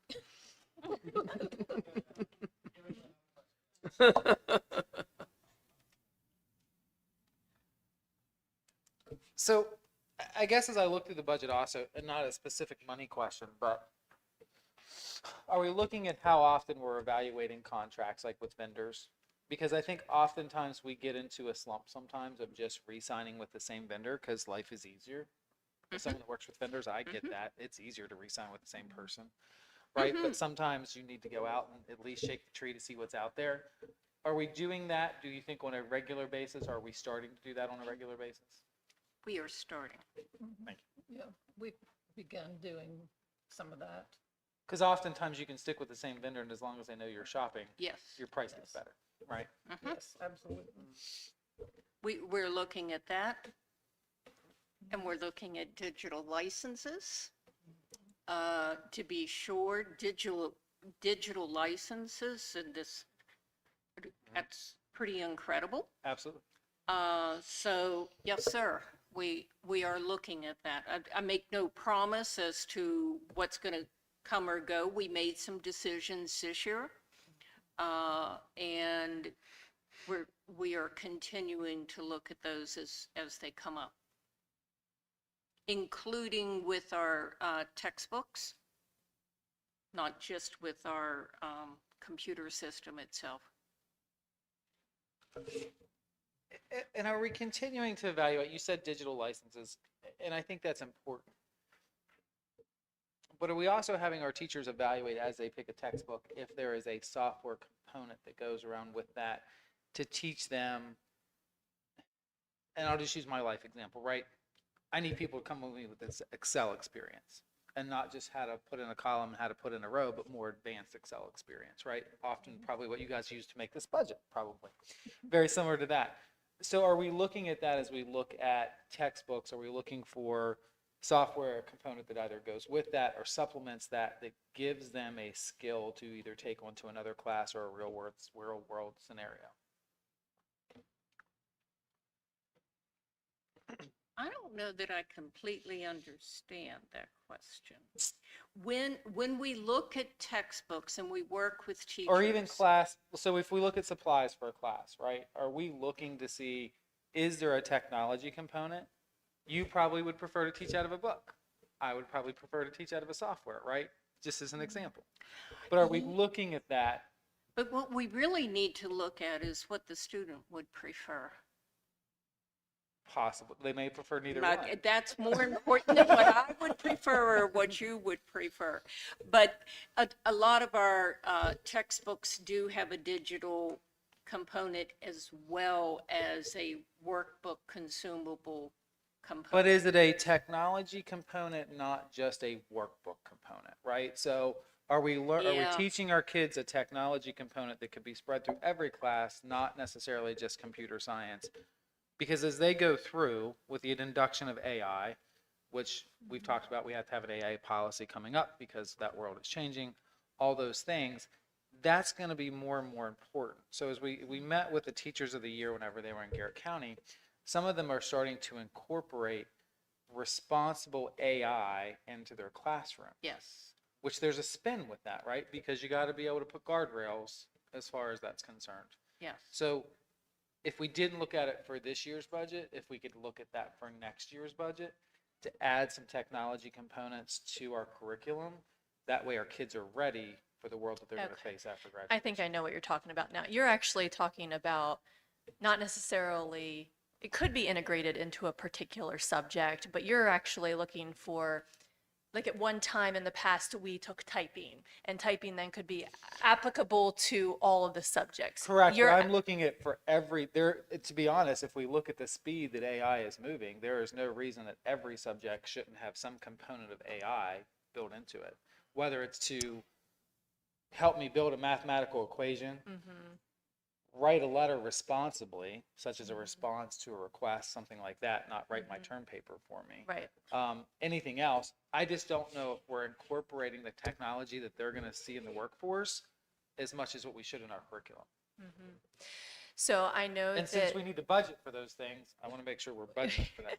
if it's part of the instructional materials that we put in front of you to approve, then it would be budgeted for because it would be part of our instructional material allocation.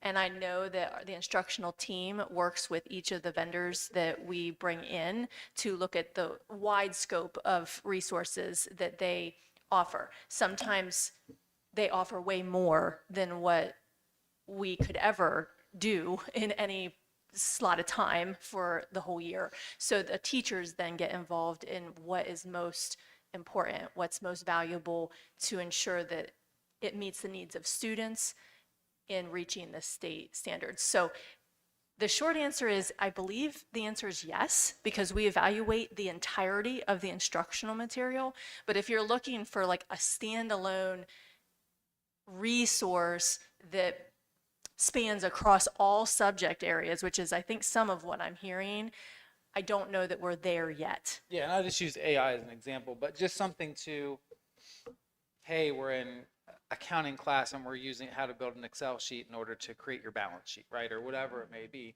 Something that they're going to use more so in real world. And I'm not saying it's not happening. I guess my question is that I just don't see it a lot as I move around the schools where there's a technology component built into that curriculum that they're probably going to need either in college or in the real world. But you You're correct looking for me. a soft skill. Yeah, I was going to say. Yeah, tell us what your thoughts are. Specifically with like Excel and stuff, I know the financial literacy classes that we have to take, the one I specifically took was through Garrett College, but I know some of that, we use Google Sheets rather than Excel because that's how our emails are integrated, but we do some of that.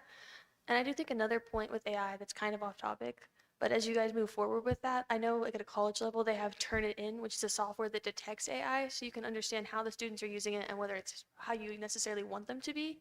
So I think that's something important to look at. I do think we do use technology a decent amount. I'm not sure if it's like the specific one you're talking about, but we do use all of the Google platforms. And I know most classes have that Pearson component or McGraw-Hill or things where we go in and actually apply real world situations. So. My last comment on the budget is I know that it's not an Thank you, easy Hannah. task by any means to put this budget together. As we review it, it's not an easy task, so I do appreciate everybody's work into it. I just ask that you continue to use it as a tool and be nimble, but really appreciate that all the work that everyone's done to put it together for us. Last comment, Tom, I promise. Thank you. Thank you for those comments, truly. Yes. Any other comments? Hearing none, there's a motion on the floor to adopt the FY25 budget, the superintendent's proposed budget, to make it the board's official budget. All those in favor signify by saying aye. Aye. Opposed, nay. And it is unanimous. Thank you very much. Thank you very much. I will miss your voice on the board. He'll be back. He gets 3 minutes. He gets 3 minutes. And now the JKG students arrested and charged with reportable offenses in the community procedure. This is first read. Oh, blueprint. I'm sorry. I forgot the blueprint. I'm sorry. I like to forget the blueprint. All right. But we got to go back to it. I'm sure you'd like It's to get on it too. every meeting, I know. remember? I know. I know.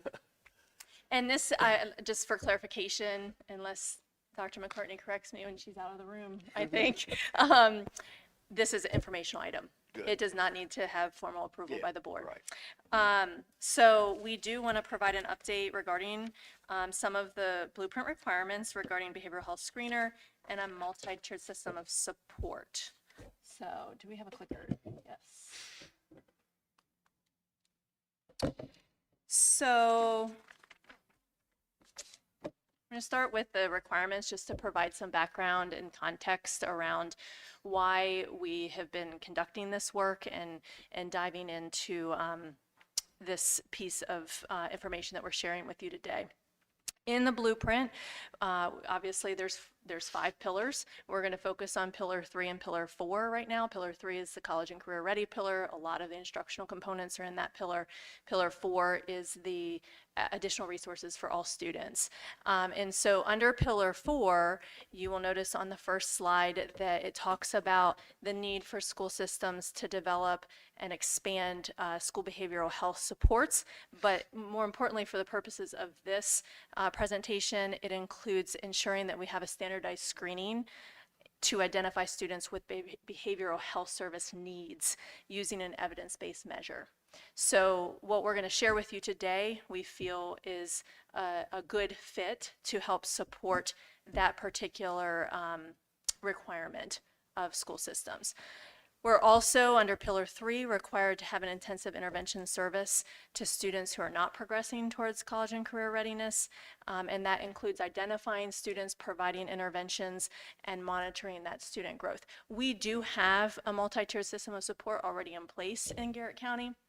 It is very robust at the elementary school, although we are looking at enhancing it, and we have begun the process of enhancing at the secondary level as well, but there's still much work to be done as a whole as we think about how best to support students in the most efficient way possible to both meet the students' needs but also provide tools and resources for teachers to be able to navigate those supplemental instructional needs that some of our students need.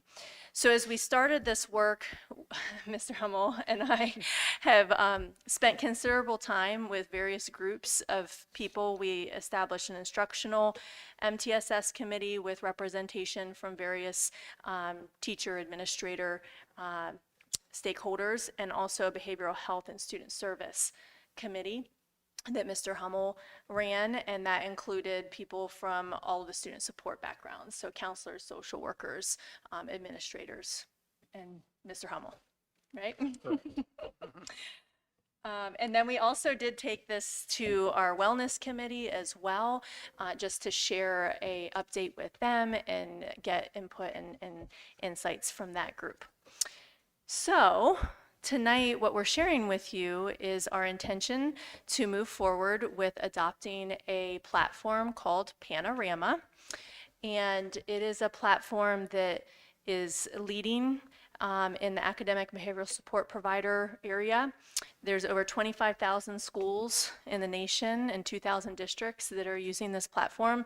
Some of those districts are in Maryland, Howard, Baltimore City, Washington, to name some. So I know Mr. Hummel has talked with some representatives from those counties. We really have spent a lot of due diligence in looking at various options, but this is the option that we felt best to help move us forward.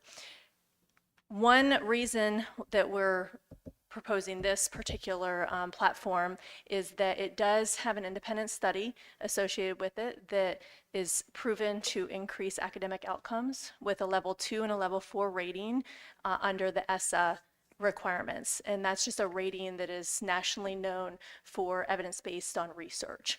That independent study looked at schools who use Panorama to manage implementation of multi-tiered systems of support, and it resulted in up to 6 percentage points growth in math and up to 8 percentage points growth in reading.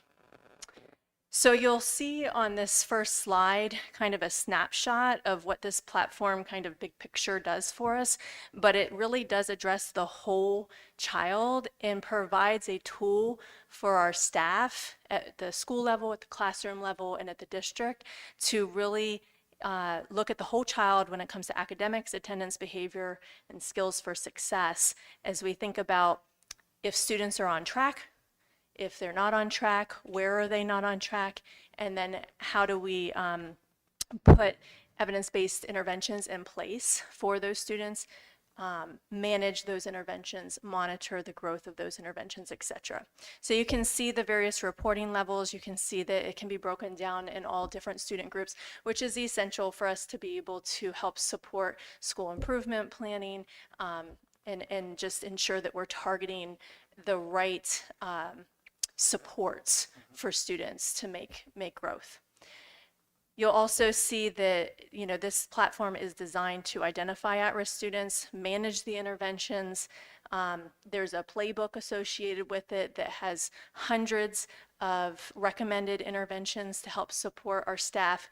And one of the selling points too with this particular platform is that there's a family connection. So there's a way for the information that is in the system to be shared with parents readily, for them to be involved in the process. Did I miss anything? You're doing a great job. Okay, your turn, your turn. I'm up. Yep. So I just want to back step a little bit and just say this is a process that I've been involved with for over a year, talking to different platforms, different things that we could implement. I'm going to focus more on the behavioral health screener. There is not a perfect model out there. So when Dr. Miller and I talked, we tried to look at what can we do that's going to have the biggest impact on our students and our staff and our school system for what we need to do based on the blueprint requirements. So like Dr. Miller said, I reached out to my counterparts across the state. We met with many different platforms, also looked at pencil paper versions of this and weighed out, would that be something that was useful? There's counterparts near to us that are using a paper pencil behavioral health version. So, but what we really wanted to look at is coming up with a day-to-day tool that is going to be able to help our staff identify students earlier to provide the needed interventions to, just going back to the conversation about the budget, help us to identify a lot easier, hopefully, the students that would need interventions, whether it's over the school year or as we move into summer programming and that kind of stuff. So we're going to have a lot of data at our fingertips, just like the last slide was showing, that is pulling from things that we already have in place. It is compatible with PowerSchool. They communicate. So, our staff won't have to do anything extra. Everything just flows right into this platform. Our iReady scores come right into it. Our state testing, more or less anything electronic can come into this platform and gathers it and gives us the information based on standard norms of where our students are achieving in each of these areas, which is great. So to look at the behavioral health screener, this is not a mental health screener. It's not a tool to do that, but it is to look at, the CASEL-aligned competencies. It's looking at academic, social, emotional. It's a multidisciplinary tool that, has been utilized since 1994 to look at how students are achieving in those different areas that you can see on the wheel there. And like Dr. Miller said, it's looking at the whole student. And I'm a firm believer that Dr. McCartney and I, she's probably heard it once, she's heard it 100 times, that we're not going to make student progress until we meet students where they're at with their basic needs. So, this will help tie into that and give us some information that way. You can see the SEL competencies, climate, equity, inclusion, well-being. So what we're looking at doing is implementing surveys for students. Grades 3 through 12 would be able to take these surveys and we would get results. They're going to answer questions on self-management, say, or social awareness. It could be questions like, how often do you come to class prepared? How clearly are you able to tell somebody how you're feeling? And based on those answers, based on the program within Panorama, it's going to give us feedback whether there's a concern for that student or not, and we can follow up. So there's a lot of good things there that we're going to be able to utilize for that piece of the behavioral health. And then, of course, the student service staff being able to follow up with it. But as Dr. Miller said, we're going to be looking at the whole student. It's going to enhance our tiered system of support, tier 1, tier 2, and tier 3, that we're going to be able to hopefully track and put interventions in place better than we ever have. There's screens that I could talk about this for hours, because the ease of use from what we've seen to identify students, put them in groups, identify what you're trying to, the target goal is, and keeping progress on that goal. And when you achieve it, is all right there in the platform. So we're hopeful that the ease of use for our staff is going to be there. K2. K2, yep. K2 is staff surveys would be filled out based on what they're seeing from the students. And of course, there is parent piece of this too that can provide information. And the universal screener would be very much in line with all of our other universal screeners. You are all familiar with how we do iReady. Beginning, middle, and end of year is when we do those screeners, and it provides us a checkpoint at the beginning, middle, and end. The same would be true for this. We would need a checkpoint beginning, middle, and end. They're very brief surveys from the way I understand it. It's not going to be like a 100-page survey or anything like that. It'd be a very brief set of questions that either staff or students respond to that give us an idea of how that student is doing with their social emotional well-being. Then if we need to, if there's a flag that comes up, a red flag of maybe we need to look a little bit deeper, there are other mechanisms that our student support staff can employ to dig a little bit deeper to help support that student.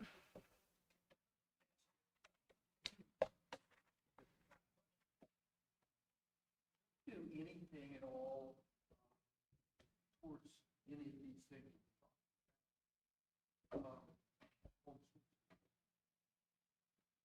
We do not provide this service for homeschool. This is for the public school students only. Basically, homeschool students outside of the things that we're doing. Yeah, the homeschool students have 2 reviews annually, a mid-year and end of the year. They also have the ability to come in and take the state assessments. But as of programming like this, services that we provide, counseling, that kind of stuff, no, we would try to connect them with resources that we know in the community, of course, Yes. but yeah.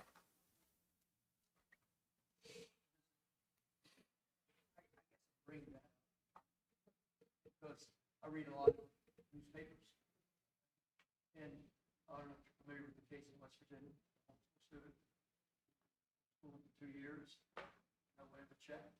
And it seems like sometimes you wonder, they're homeschooled, but we sure they're homeschooled? Mm-hmm. Yes. Sure it has to be. There are a lot of homeschool students. Mm-hmm. And that, yeah, in homeschool are students that struggle with attendance. That's why we, all the things that we talk about, trying to identify students a lot sooner, but it is a lot tougher to track students that are homeschooled. But I can say that, annually we meet with them twice a year. So if we weren't, then we would be looking at, if they don't follow through with what they're supposed to, then they need to re-enroll because of the parent and the student most of the time, based on the age. Yeah. Yeah, what's the cost of the software? Approximately 42,000. And does that include all integrations, or do you have to have a middleware provider for those integrations? It includes the entire package. So full integration with PowerSchool. Mm-hmm. And yep, and all of our other programs like iReady, MCAP should be able to be integrated. So as managers, what will you do to ensure the system is used the same across the board? Because we struggle with that now with Schoology and PowerSchool. And it's a little frustrating as a parent. I'm just going to let you guys know. Because once you have a student that's really good using PowerSchool and Schoology, you think everyone uses it that way. And it's not, right? And no offense, everyone teaches different, but there's got to be some consistency with these programs. If we're going to pay to have these programs, there has to be consistency in the use. Yeah, so the universal screener is going to be required for every student in the school system, and we will be providing the training necessary to all of our staff and our schools to be able to administer that. From there, that's the screener part. Every student should have beginning, middle, and end. From there, we're looking at reimagining is probably not the right word, but we are going through a reflection of our current MTSS process, really looking at what we're doing well, and what we can grow in. And as part of our strategic facilitator second round grant, we have included MTSS for both behavior and academics as one of the key areas of focus. So Molly will be supporting the team as we work over the summer. We already have at least 2 days booked, we'll say, with a team of educators across the county that's representative of elementary, middle, and high school. So that team will create the rollout plan for how we're going to systemically roll this platform out and also roll out newer and updated components of our MTSS process. This is a tool that we believe will make the process much more efficient for our staff. We heard loud and clear from our staff that the current tool that we're using is cumbersome and very time consuming, which is impacting the consistency of use. So in looking at this platform, we think that that will mitigate it, but we know we're going to have to properly train on not just the tool, but the process, because the process is obviously, it's the foundation to using the tool properly. And then ensuring, obviously, the most important part, that the students are receiving what they need as far as the intervention is concerned. Yeah, I will say that I'm impressed with the 360 view as far as getting the parent to participate as well. The only thing I ask is as we continue to look at bringing on programs, that if we're going to pay for them, that people use them and use them consistently across the board. Yes.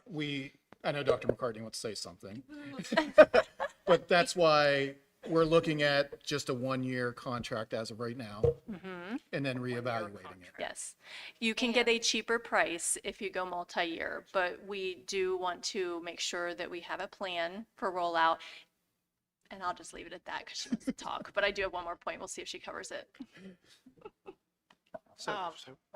And we have discussed and will be planning to look at some of the programs we already have, Schoology included, to be sure that we are using it to its potential, and that our staff understands what that potential is.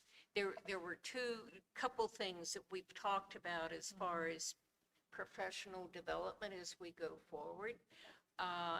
One is using our computer, using our technology, like in a collaborative way in our classrooms, not always an isolated me and the computer way, more as we would use it in a work environment.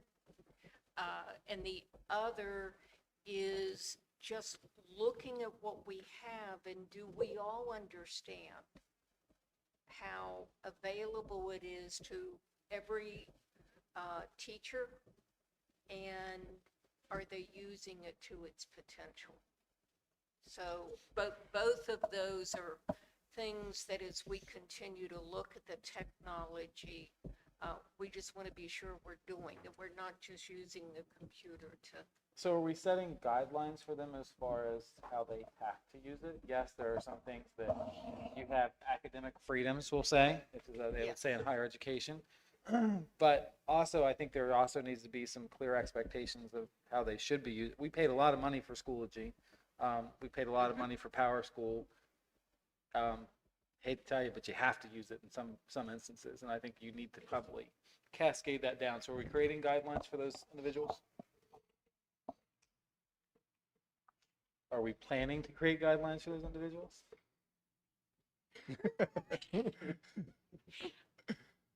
I think what we. How about if I put it, I would like to ask that we create guidelines on how they're used, because we spend a lot of money on both of those I know. programs. And And they should be used to their potential, if nothing else, to be able to communicate and inform families and parents that would like to know. I'd like to really try the carrot approach for a while. And see if, I don't even know yet, I don't know how well Schoology is being used overall. I know that certain levels of the system use it more and better than other levels of the system. So I think the first thing we have to do is sort of an analysis of that. Why is that happening? Is it something in the program that is difficult for people to use? And I don't know the answers to all of those. Maybe I never will, but I think we need to dig into it a little bit more and figure out. I'd love to be a part of the survey group that puts that together to send out to staff and faculty. Survey. Be the chairman. Thank you.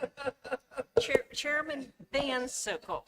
But I just want you to know, your concern is shared by some of the rest of us. And we want it looked into. And to see, my vision of technology in a classroom is just very much more interactive with students, doing things together, working together through a computer program. And so we have a lot of instructional work. And I'm really talking about even communication with the families as we look at some of these Yes, I know- systems. Because I know we which get part these you're on. reminders of, what do they call it, slipping my mind? Progress reports. Well, some of my progress reports are blank. Some of them actually give me a grade and great detailed information, but it's not the same across the board. So I know that 2 of my classes, I may have a child that's doing great. The other 4, I have no idea until report cards come out, because it depends on how they're using the system. So what I'm saying when I talk about systems is we're using them the same across the board, because for us, it's very confusing as families to figure out, does my son pass a class? Is he failing a class? What's happening? Because when I get these progress reports, half of them just have a dash, right? So if we look at Schoology or PowerSchool, either one, because they both can contain the information and I have access to both, but it needs to be used consistently across the board. I think your concern is not one of being able to use it. It's ensuring that the principal ensures with his or her staff that we will use it. Yeah, and so the last slide does kind of touch on this a little bit, because what this platform does allow for at the district level is for us to monitor the MTSS practice across the schools. So we'll be able to pull data at our fingertips to look at how it's being utilized at each school to help support students. So a principal could pull that data for his or her school for every student, Yes. and could say, when progress reports are due, these are the students that I see no progress report for. Well, the progress reports won't come from this system. Okay. Progress reports will come from PowerSchool. I think what you're referencing, I believe, I could be wrong, is that there's some courses that don't give grades every quarter, and they have a dash for the elementary. Are you talking elementary or are you talking middle school? Well, however the system is set up, I just know I get a plethora of progress reports. Half of them have data, half of them don't. And then, so then you panic, like, oh, well, are we missing assignments? What's happening? Do I call the teacher? Do I email the teacher? What do I do? But it's happening at all levels? Yes. Okay. We'll check into it. What you're talking about is Yeah. uneven use. Yes, right. Uneven, no use to uneven use. Yeah. So, Yes. Teachers who need reminded, Well, yeah. they need to take that in. and I think we have to remember as a school system that PowerSchool is an educational record. Everything that goes in there should be used and should be kept up to date, because stuff could be subpoenaed, students can transfer, so that stuff should be kept up to date daily as much as possible because it is that living record. It's not like the old folders. I mean, we still have old And I don't folders. mind looking in Schoology either, as long as I know where to look. But there's some, you can look in Schoology, you can look in Power School, and it's not either place. I understand what you're saying. Okay, guys, I'm going to move us along. We're going to revert back to yesteryear when we had midnight meetings.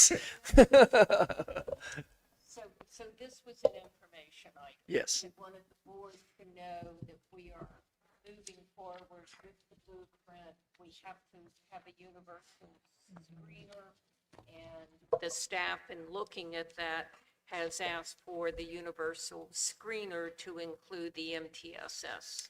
Yes, and I would be remiss if I didn't also acknowledge that we do have and believe that we will have this funded through grant.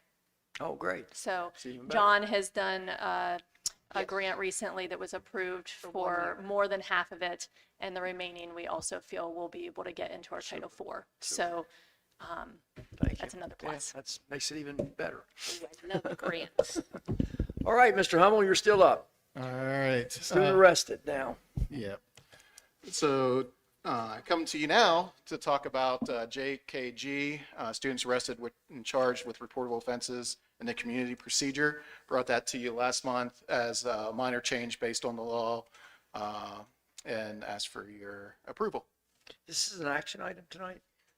No, It's a revision. It's a revision. this Procedures, is so we don't this need an month action. for information. Yeah, we don't need an action. Next- All right, that's even better. Next month, if it's a policy, Yeah. but this This is is all only procedure. procedure. Yeah, we it's don't only need to do procedure, so we're good. Any questions? You're good. Thank you. CA Administrative Policy and Procedure Revision, and this is new. This is new. May I sit here? Sure. All right. I'll be very quick on this. This is a policy and procedure. It went to the Policy and Procedures Committee.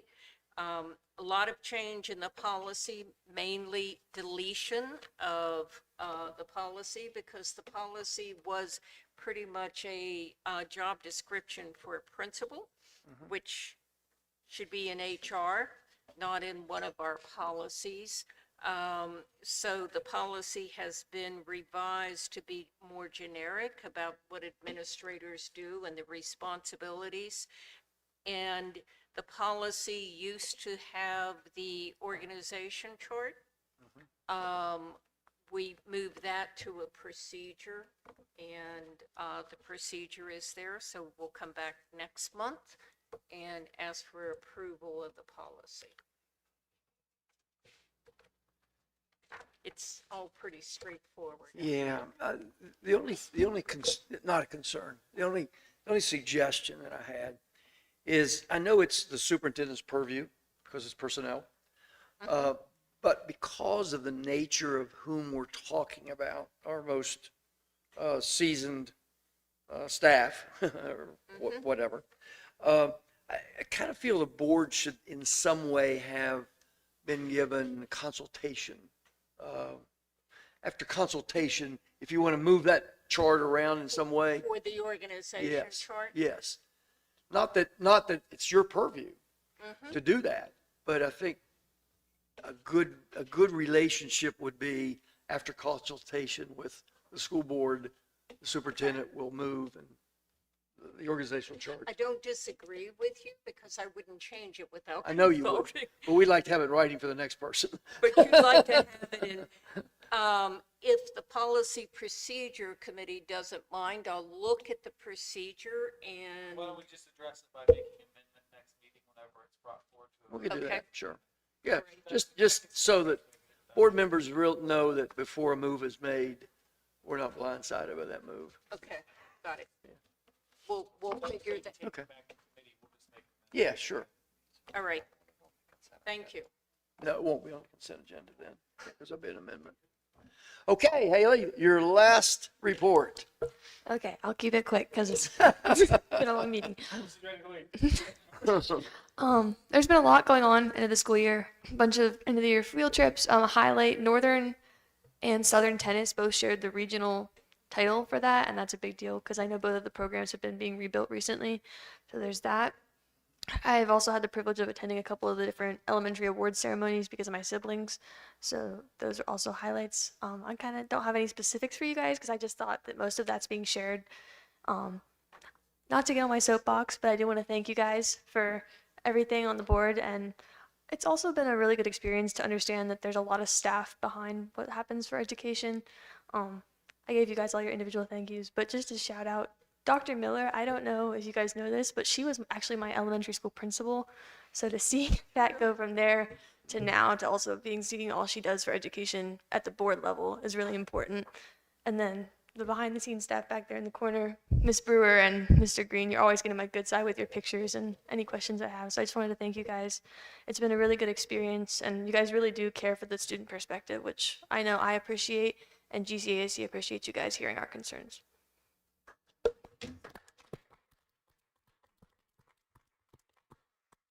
Well, good luck at Frostburg. Yeah, you'll do very well. Yeah, you've been a great board member. You know, you were always here. You always had a report ready to go. I can't say that every board member in my 8 years on the board has done that. Some were better than others in terms of coming all the time and reporting all the time. But you've been outstanding, truly have. Anybody else? Anything they want to say, Taylor? Just that I thought the graduation ceremony was wonderful this year. Real proud of the kids that graduated from high school, and I thought the program went well, and principals did a good job. Dr. McCartney did a good job. Everybody, it was just a wonderful program.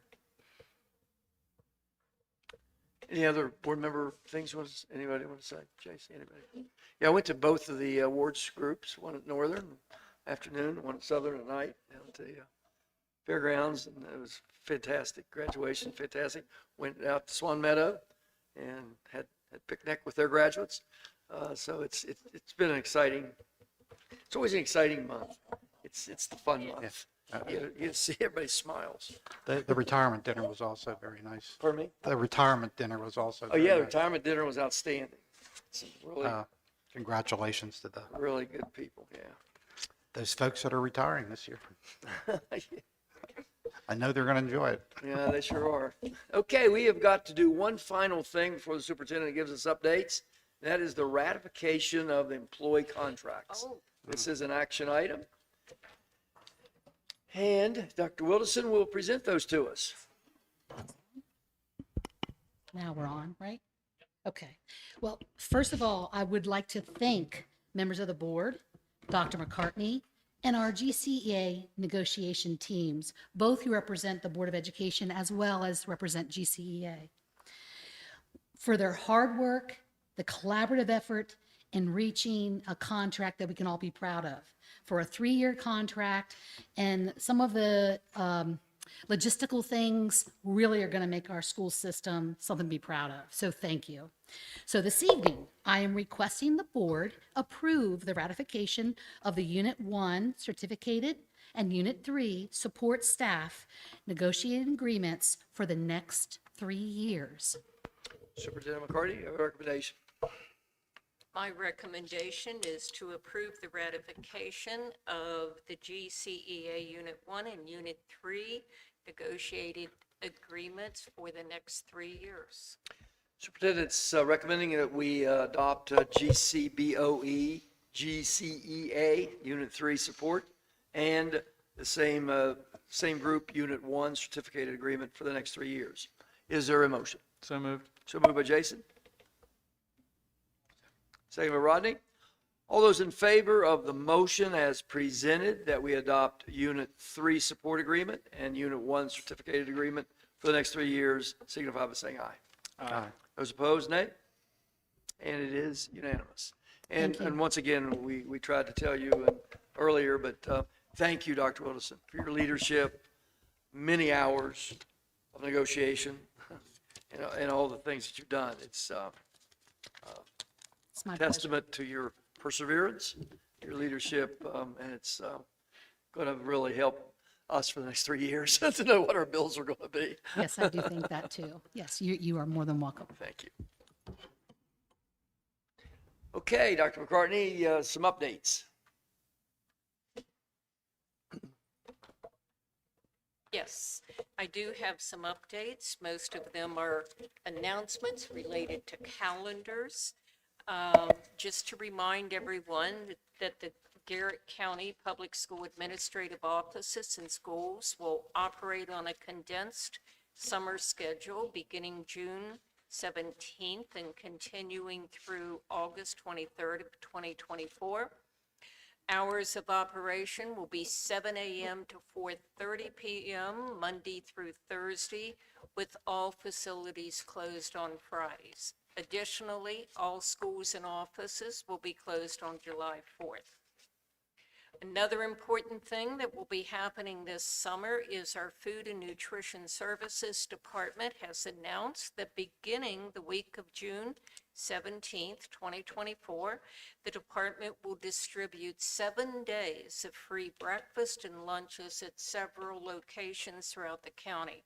Please check our website for specific times and locations.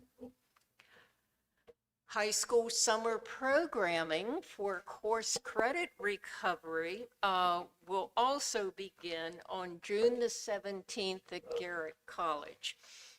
On Saturday, June the 29th, we'll have an auction here at Southern Middle School starting at 9 a.m.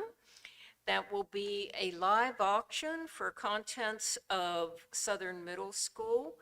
We will have items not limited to, but some are kitchen equipment, student desk chairs, tables, cafeteria tables, exterior buildings, gymnasium equipment and bleachers, office furniture, shelving, and cabinets.